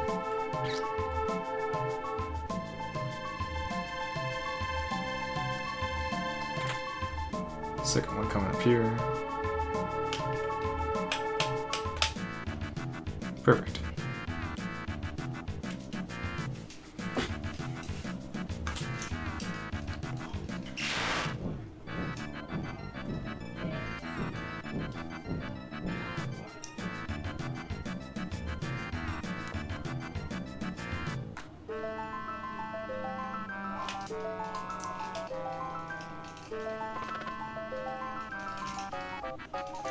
So we're taking in Marley mainly because we want to have enough TP with Marley to learn Haste after Midnight.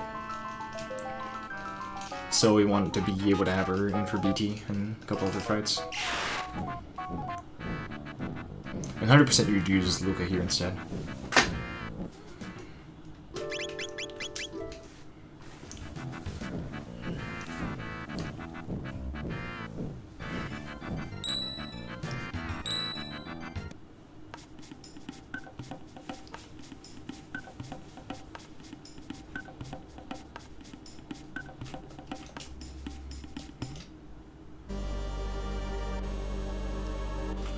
So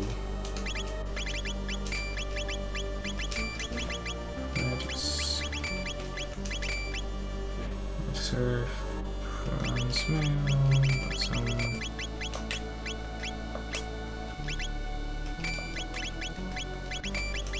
Okay.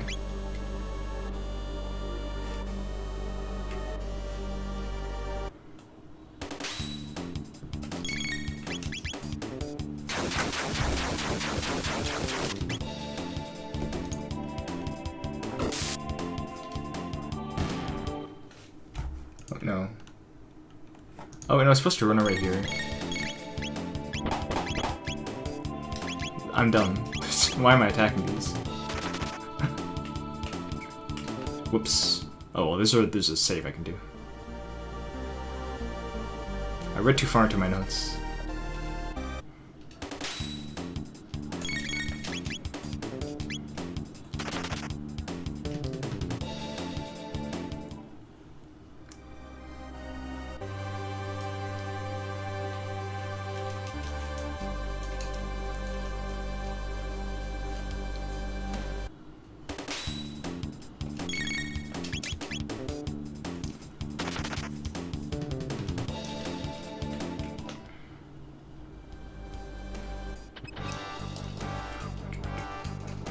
This place has really good music.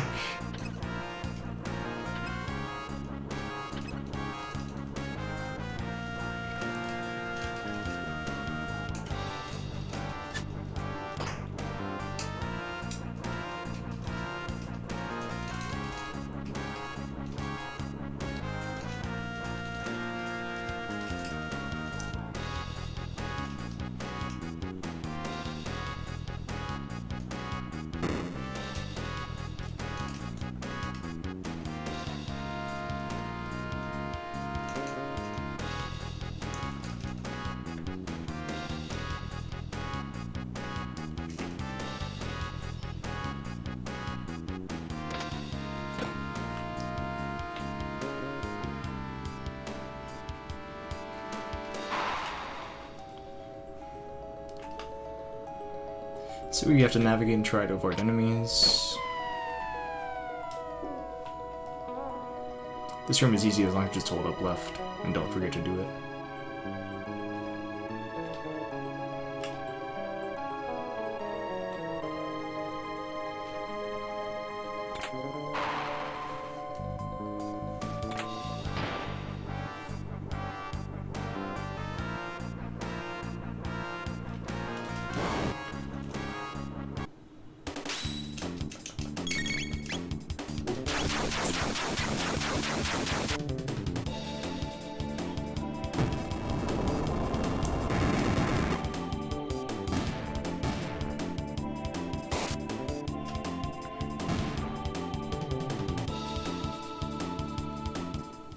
So I'm gonna do a quick backups reload, so I messed up earlier.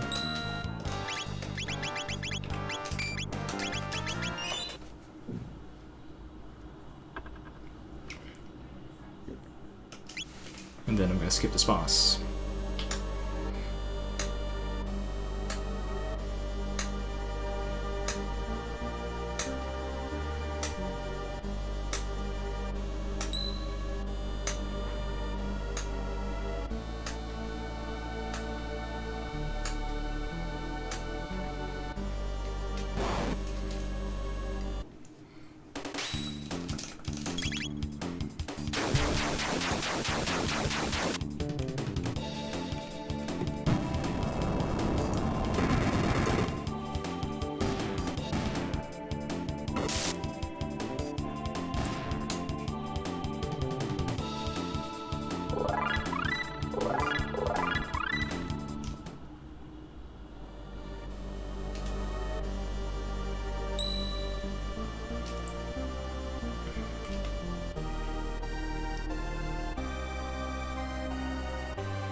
Another fight there, okay.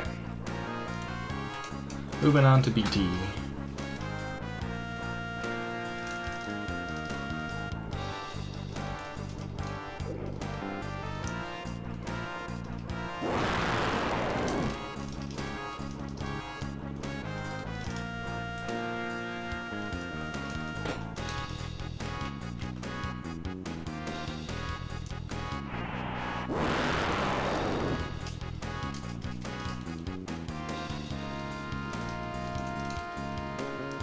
So now it's time for Ice Ice Baby.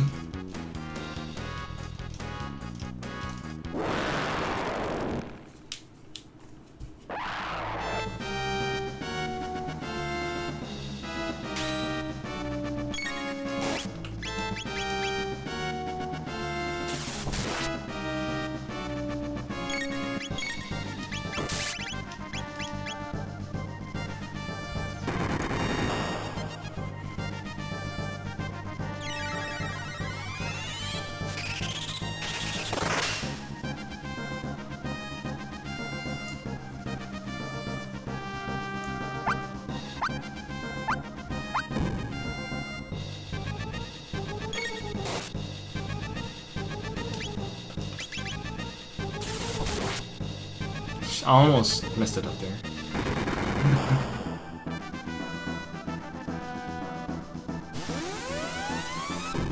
Text BT, Ice Sword.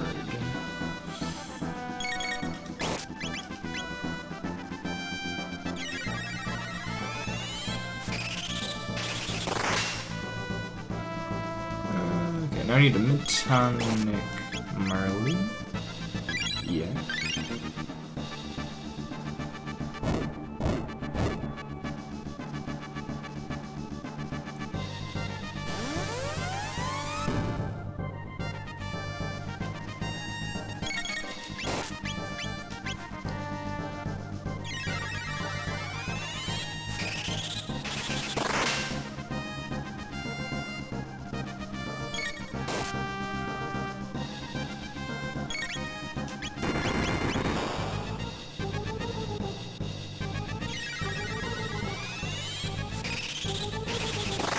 Oh, wait.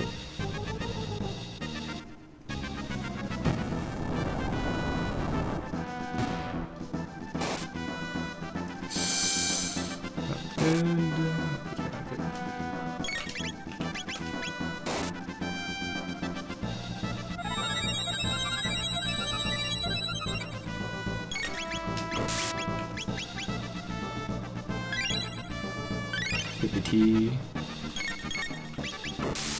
Okay, I think I'm gonna salvage it.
Okay.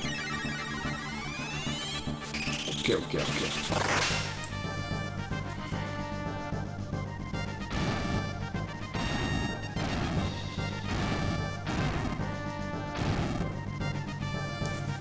So now, attack.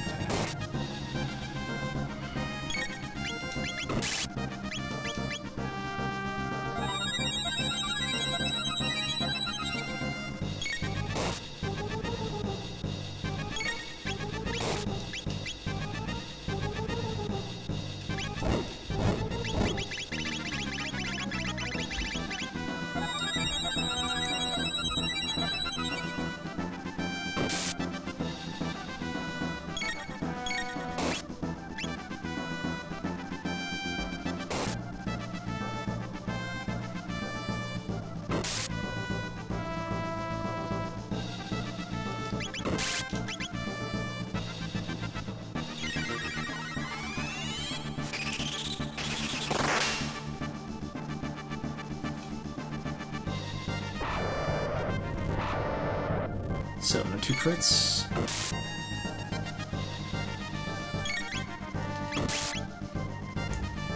So we concentrate our attack when the defense is down. That's the idea behind this fight. I also messed this up, but I managed to sell it. So we're good. Attack, Ice Sword.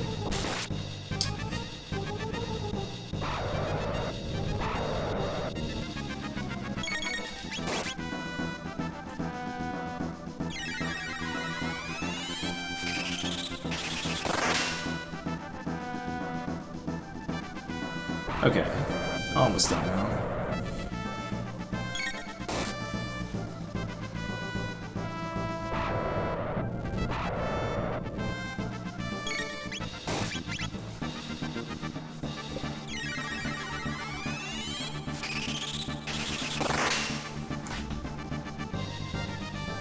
Boop. Okay.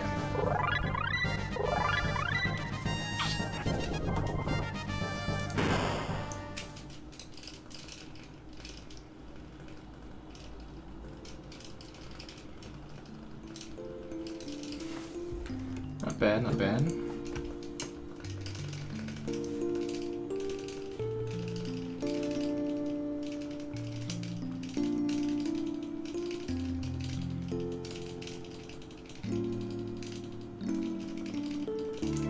So we're doing pretty good. This one you have a little bit of story to tie up, and then we're gonna go ahead and get the Green Dream. So the reason we got the Green Dream, which we can get from doing a side quest, is that the Green Dream allows us to use another glitch called the Elixir glitch. So basically the way it works is that when the Green Dream revives you, under certain conditions, the game doesn't think you're alive, which means you can use items on enemies, and using an elixir on an enemy will actually overflow their HP.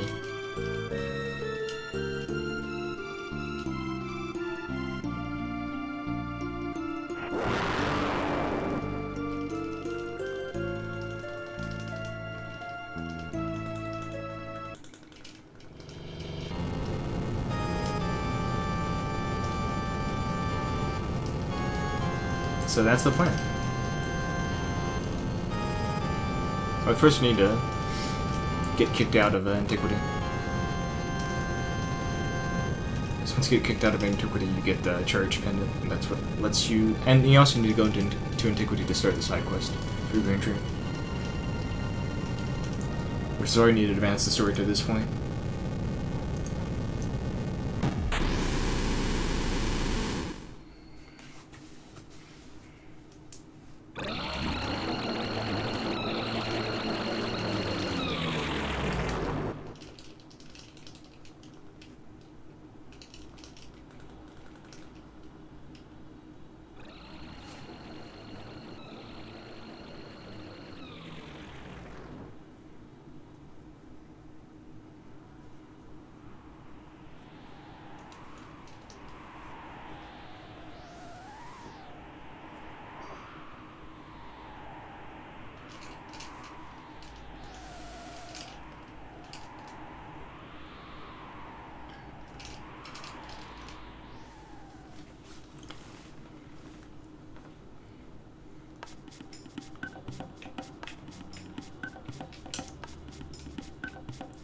Oh wait, no, where am I going?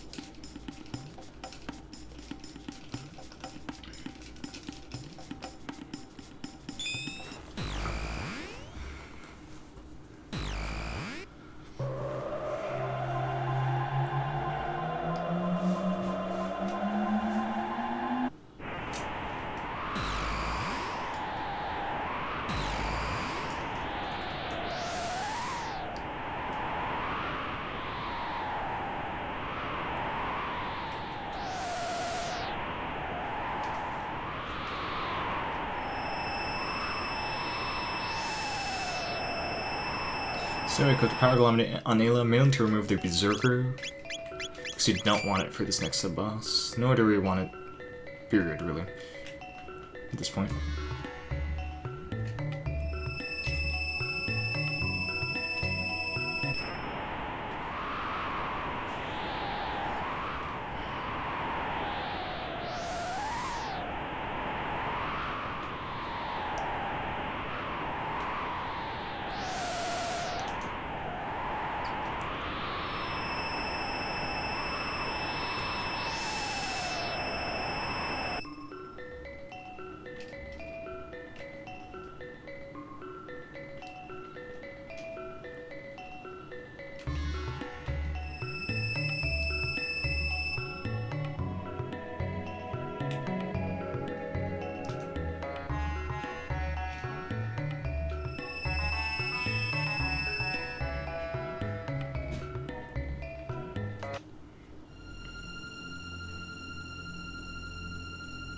So we start the side quest with this gal.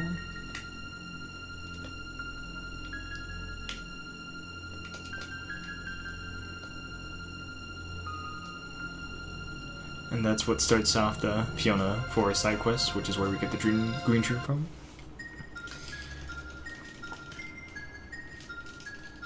I like Shallow's theme a lot too.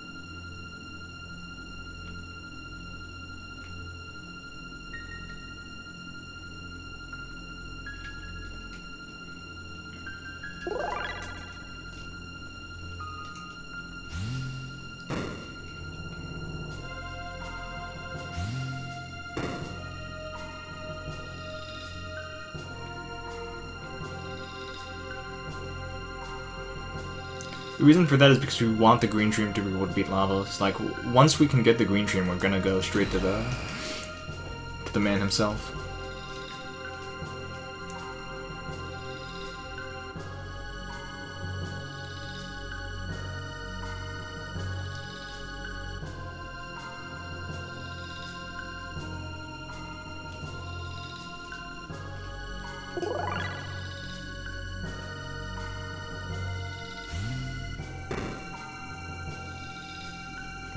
Yep, we're gonna use it to trigger an overflow glitch on some bosses later on.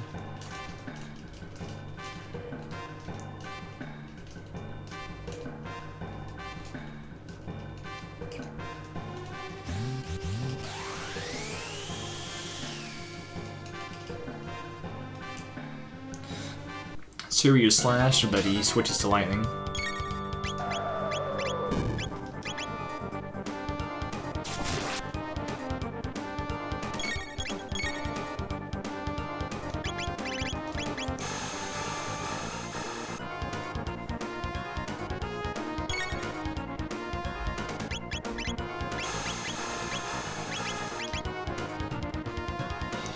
There we go.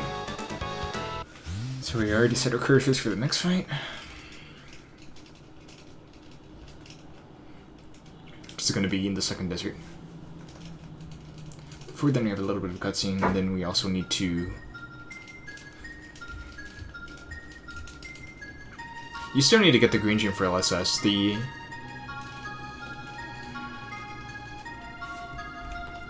green gem is what allows us to beat the second and third forms of Lavos so easily. Or at such a low level, rather.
So now we're trapped out of antiquity, but we don't care because we're not going to advance the story anymore. Because now that we have the pennant, we can gain access to a few key items. And we also started the Green Dream side quest.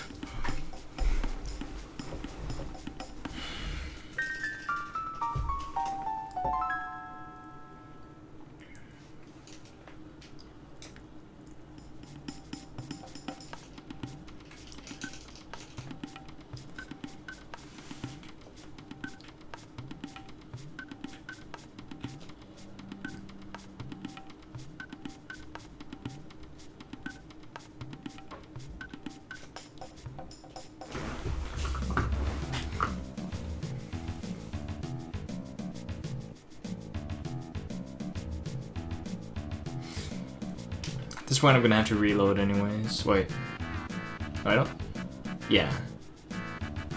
I'm gonna have to reload anyways, at least. Yeah.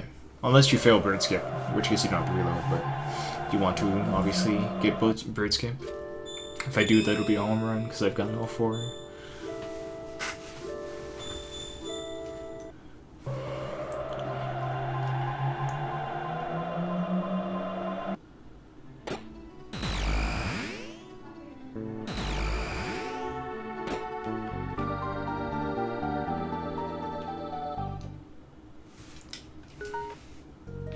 If they're free after this cutscene.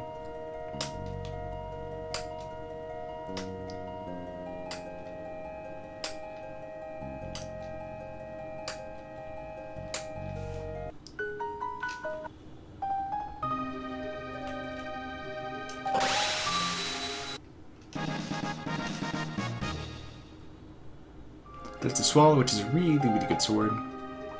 It boosts up our speed by quite a lot, which is very useful.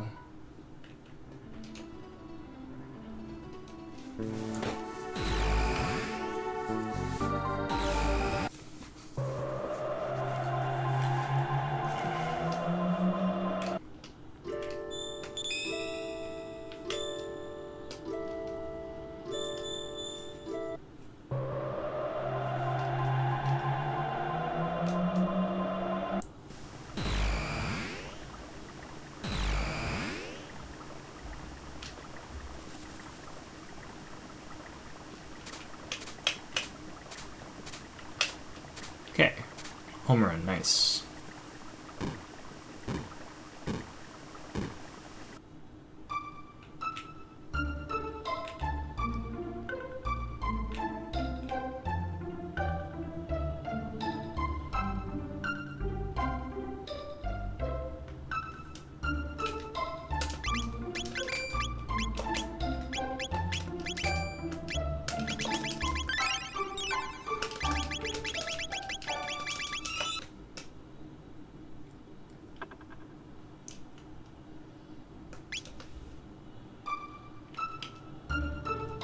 Yeah, I'm not Pace to beat world record.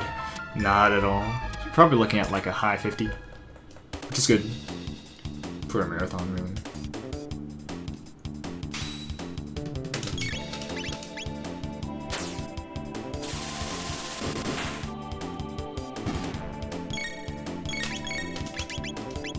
I think like world record would be finishing up Red Knight by now.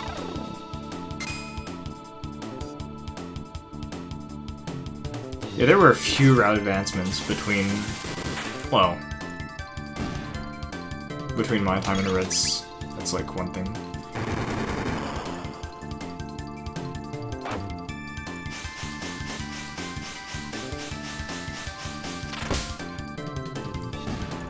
And like the run I have at the leaderboards at the moment isn't actually that good.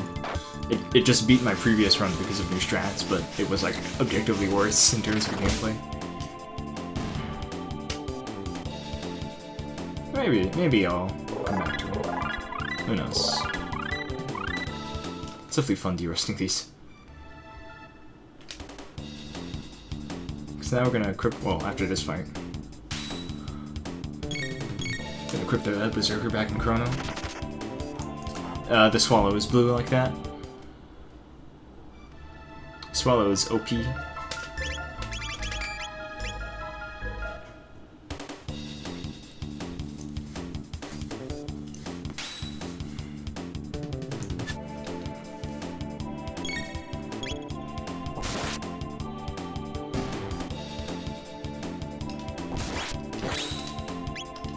I don't know if it's African or European, but it's definitely a swallow.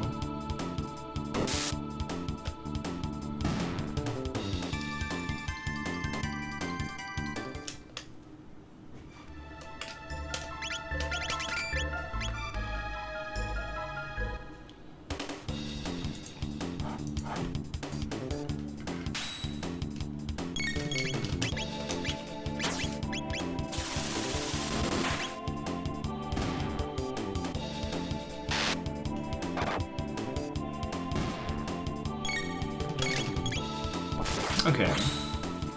Could be good for Red Knight. Red Knight's a tricky boss, so I'll probably just concentrate. The idea is to weaken his parts using ice, and then spam. Take out the legs first.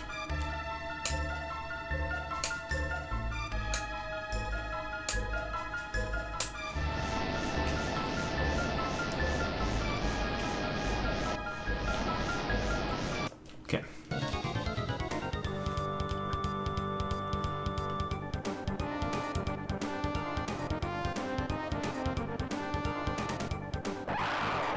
Focus, focus, focus.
Yeah, it is.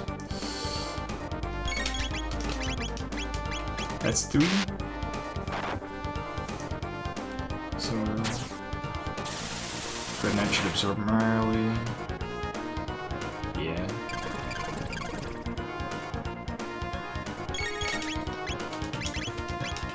It's a bit slow on that one. Hopefully.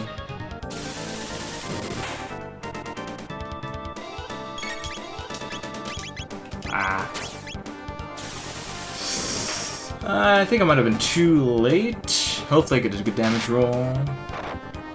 396, okay, that should be good. You can be slightly slow and end up off RNG, but looks like I'm fine.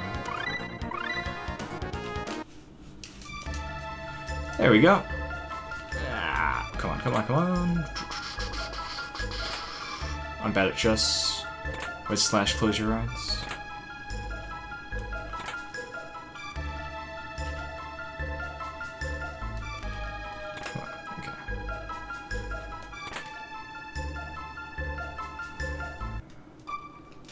Who am I supposed to swap in? Chrono. Wait.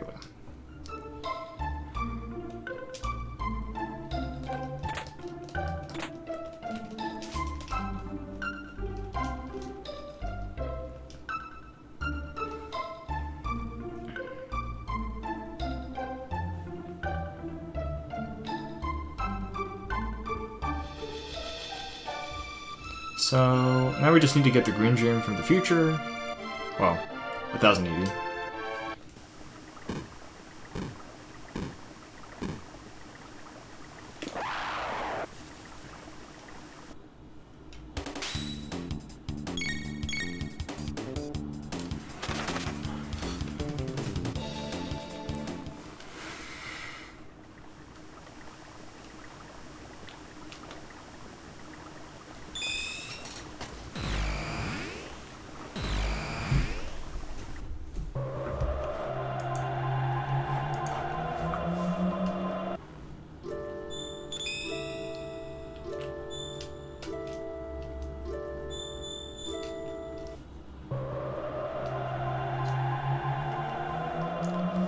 Because we're going to do Lavos immediately after we get the green dream, and we can't do Lavos before.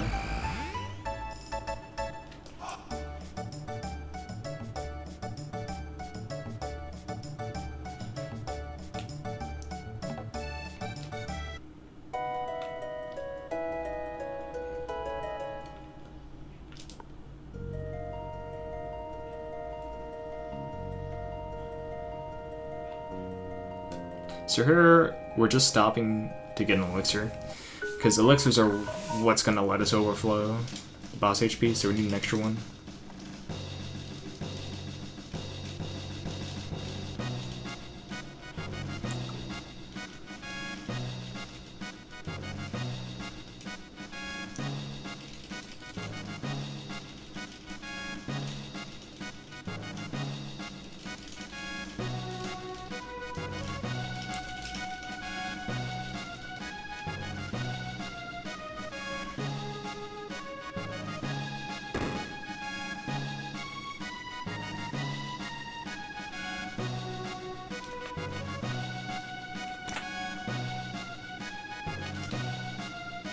There we go, that's all we need to do here.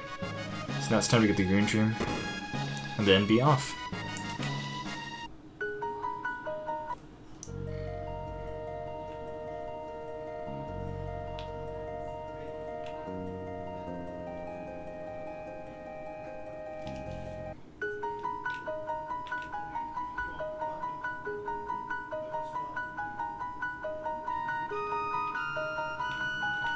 First we need to buy some stuff here.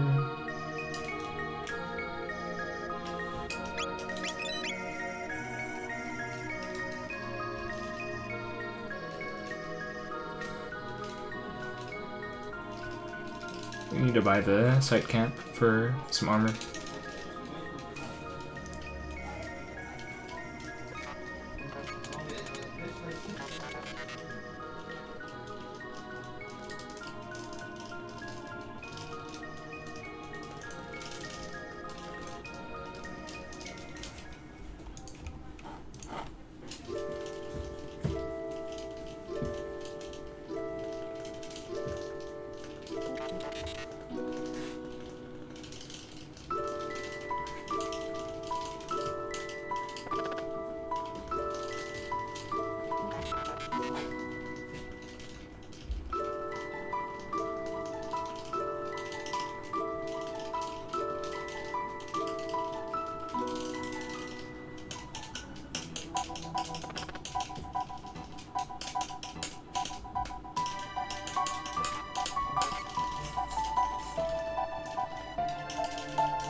Okay.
Okay, time for fun.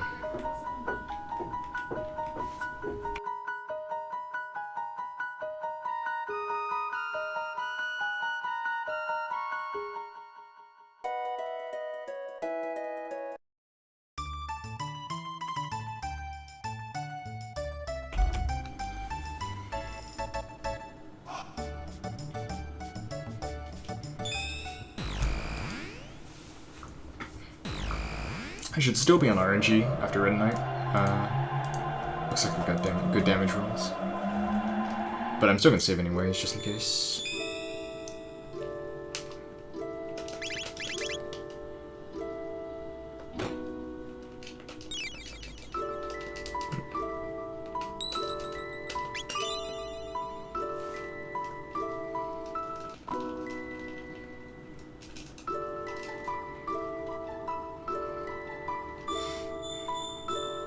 Here goes nothing. I'm sorry I won't be able to talk too much, but this fight requires a great deal of focus, so...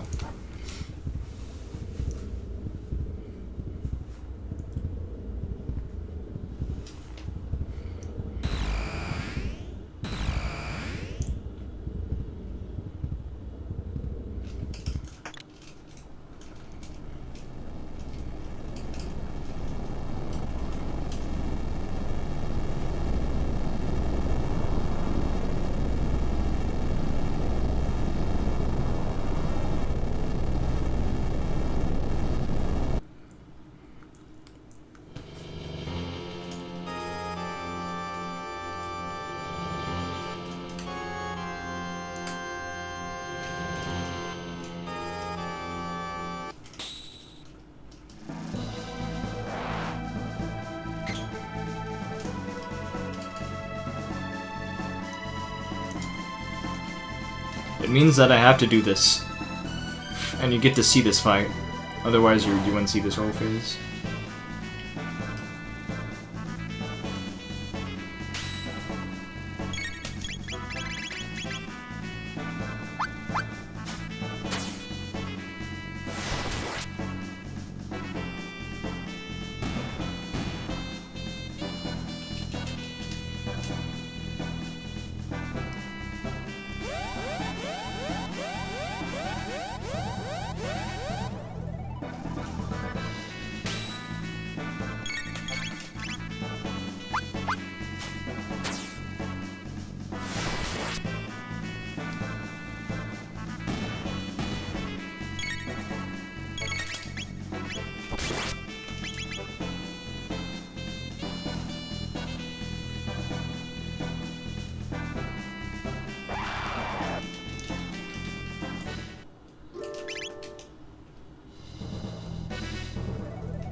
Ah, shit.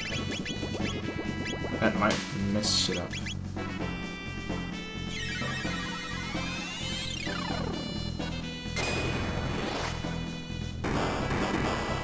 It might be fine, though. We'll see.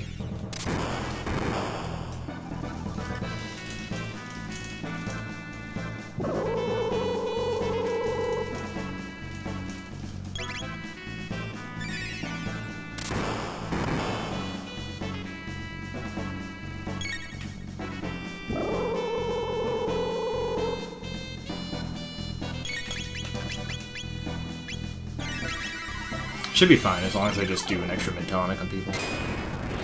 Yeah.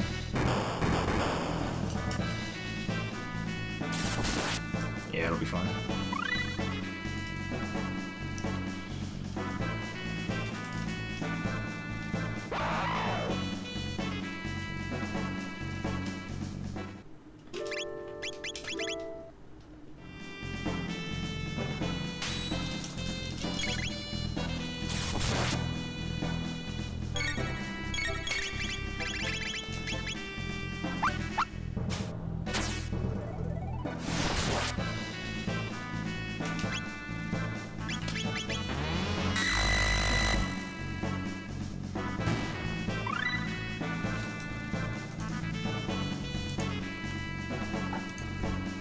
So I'll heal Luca, she was low on HP.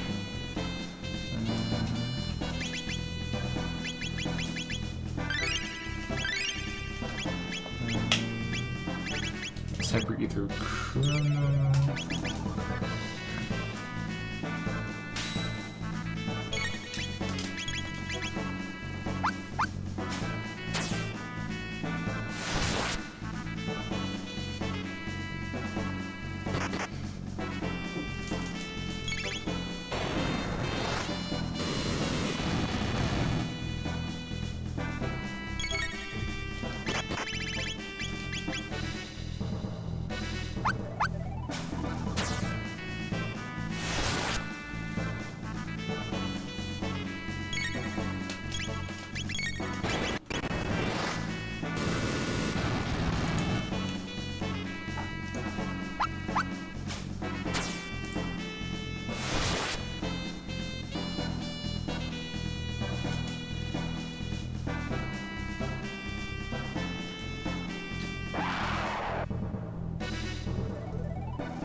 Ah!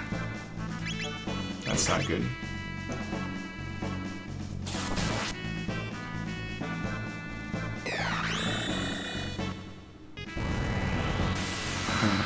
Well. That's me having to restart the fight.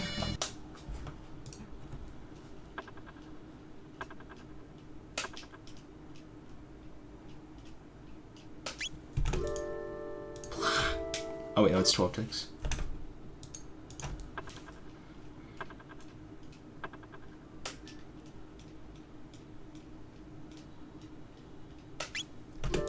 I was slightly late with Frog.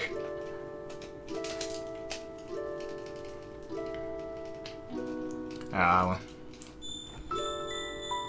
stuff happens, eh?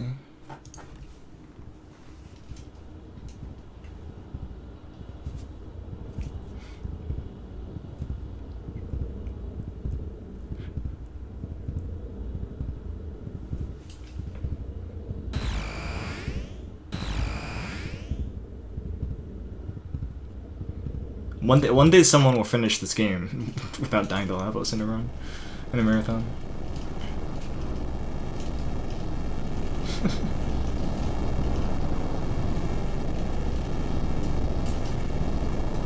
Ah well, so good.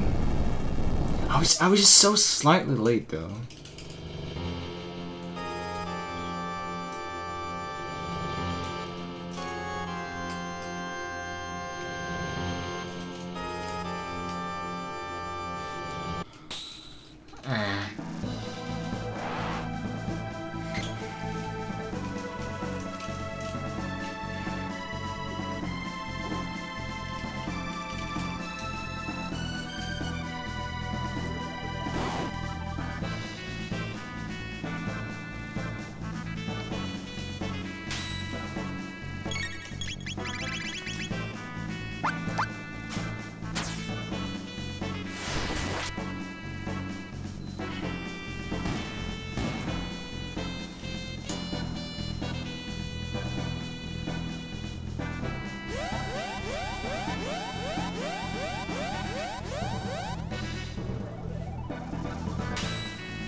Okay, come on, get through, get through. Yeah. Okay.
I think this is the one where I slashed the rope.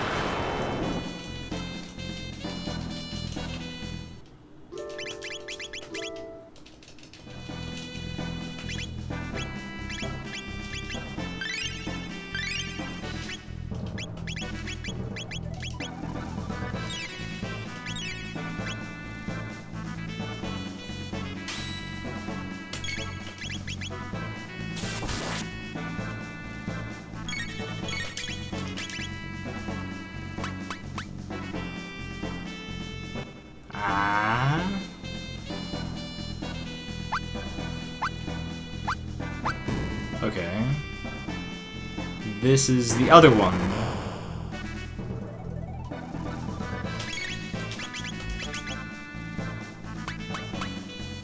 Okay. It's still good, I guess.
Okay, so I'm not gonna crit, but I should still attack. And I'm gonna kill within a round, but I'm gonna get an extra thing. Should be fine. Oh, crit, yeah. Nice. Whoops. Yeah, it was just gonna miss.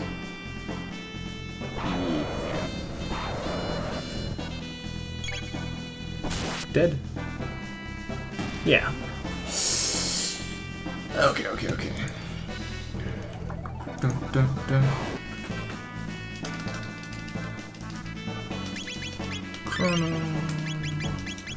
Chrono, Ayla. So 909, that's good.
If you think this is lazy, wait till you see what we're gonna do next.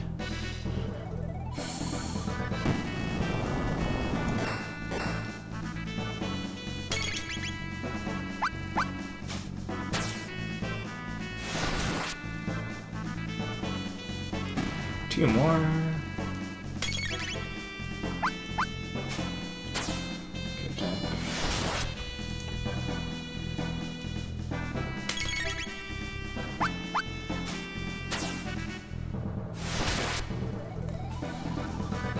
Okay. Now it's serious.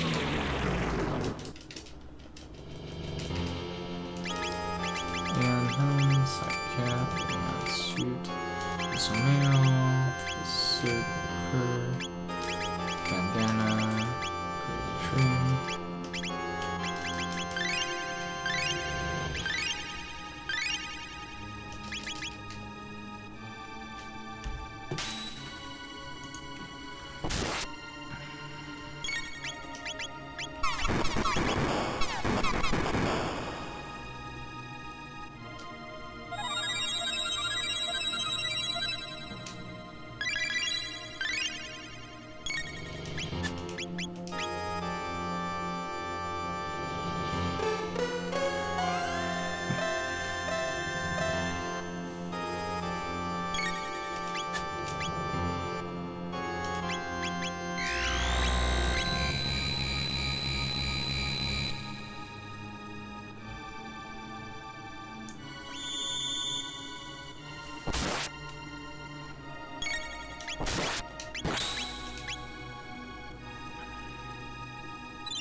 One HP.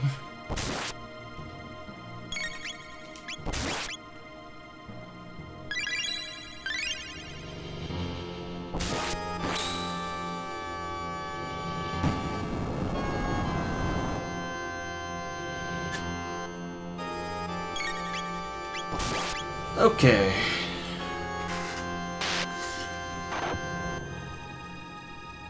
Needle Ayla, please. Okay.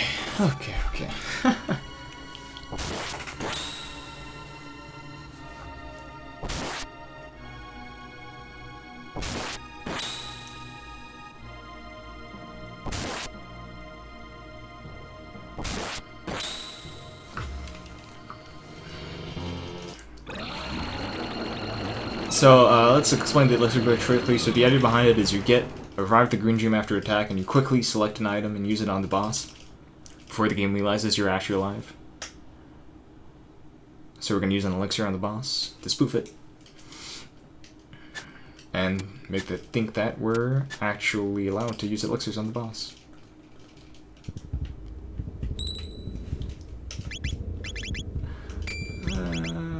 Marley Power Glove, you Green Dream.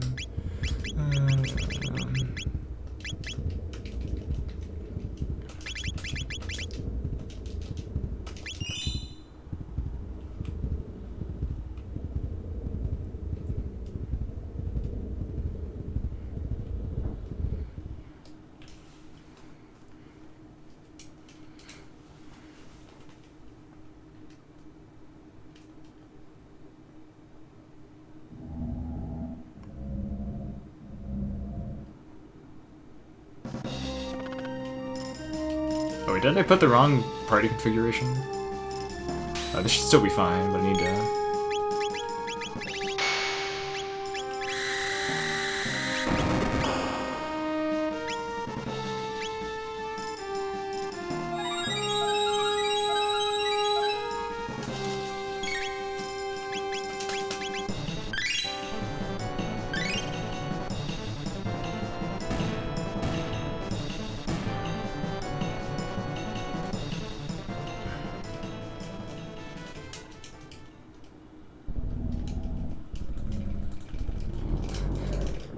I need to... Okay, well.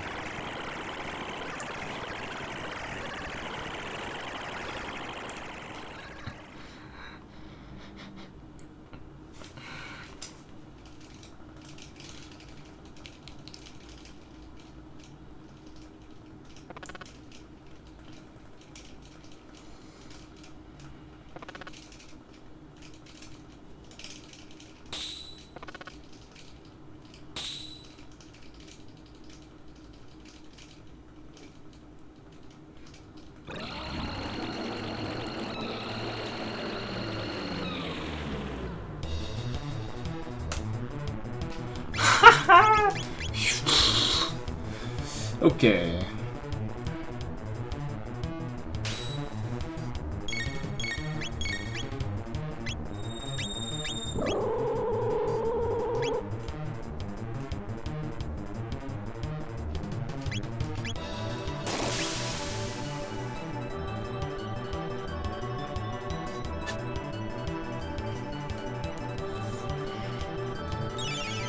Okay.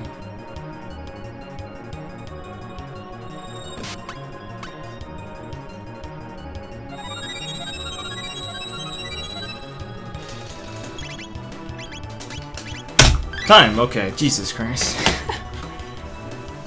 Ugh, what a rocky 7 hours. But we did it. So, I wouldn't have gotten overestimate had I not died, but still okay. Still okay. Yeah, okay, that was fun.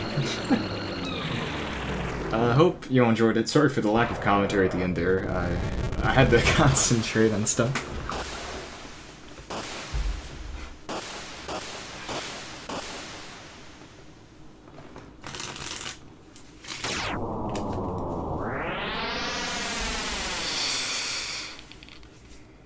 Oh man. I've been here for a while. So I guess Porks was coming up next. Yeah, thanks to everyone that watched the 2 runs I did this morning. That was a fun 7 hours. Quite hiccupy, but that's nature of things. Hope it was as fun for you as it was for me. Definitely got a kick out of that. Kept me on my feet. All the mistakes I made. But yeah, that was good.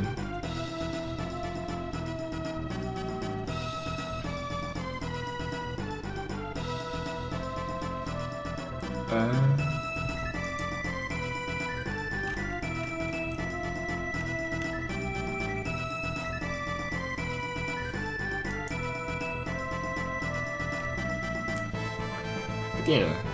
So next up is FF6 Glitchless, so more RPG fun.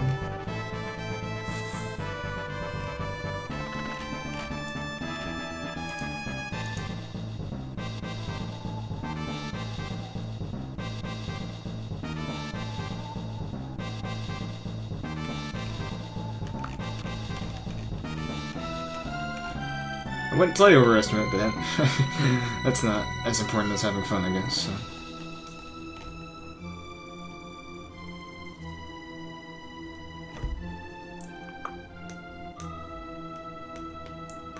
FF5 like went way worse. at least I like legitimately finish this run.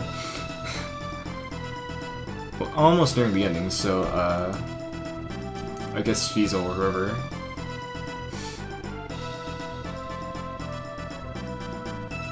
Whenever you're ready, you can go ahead and switch me off.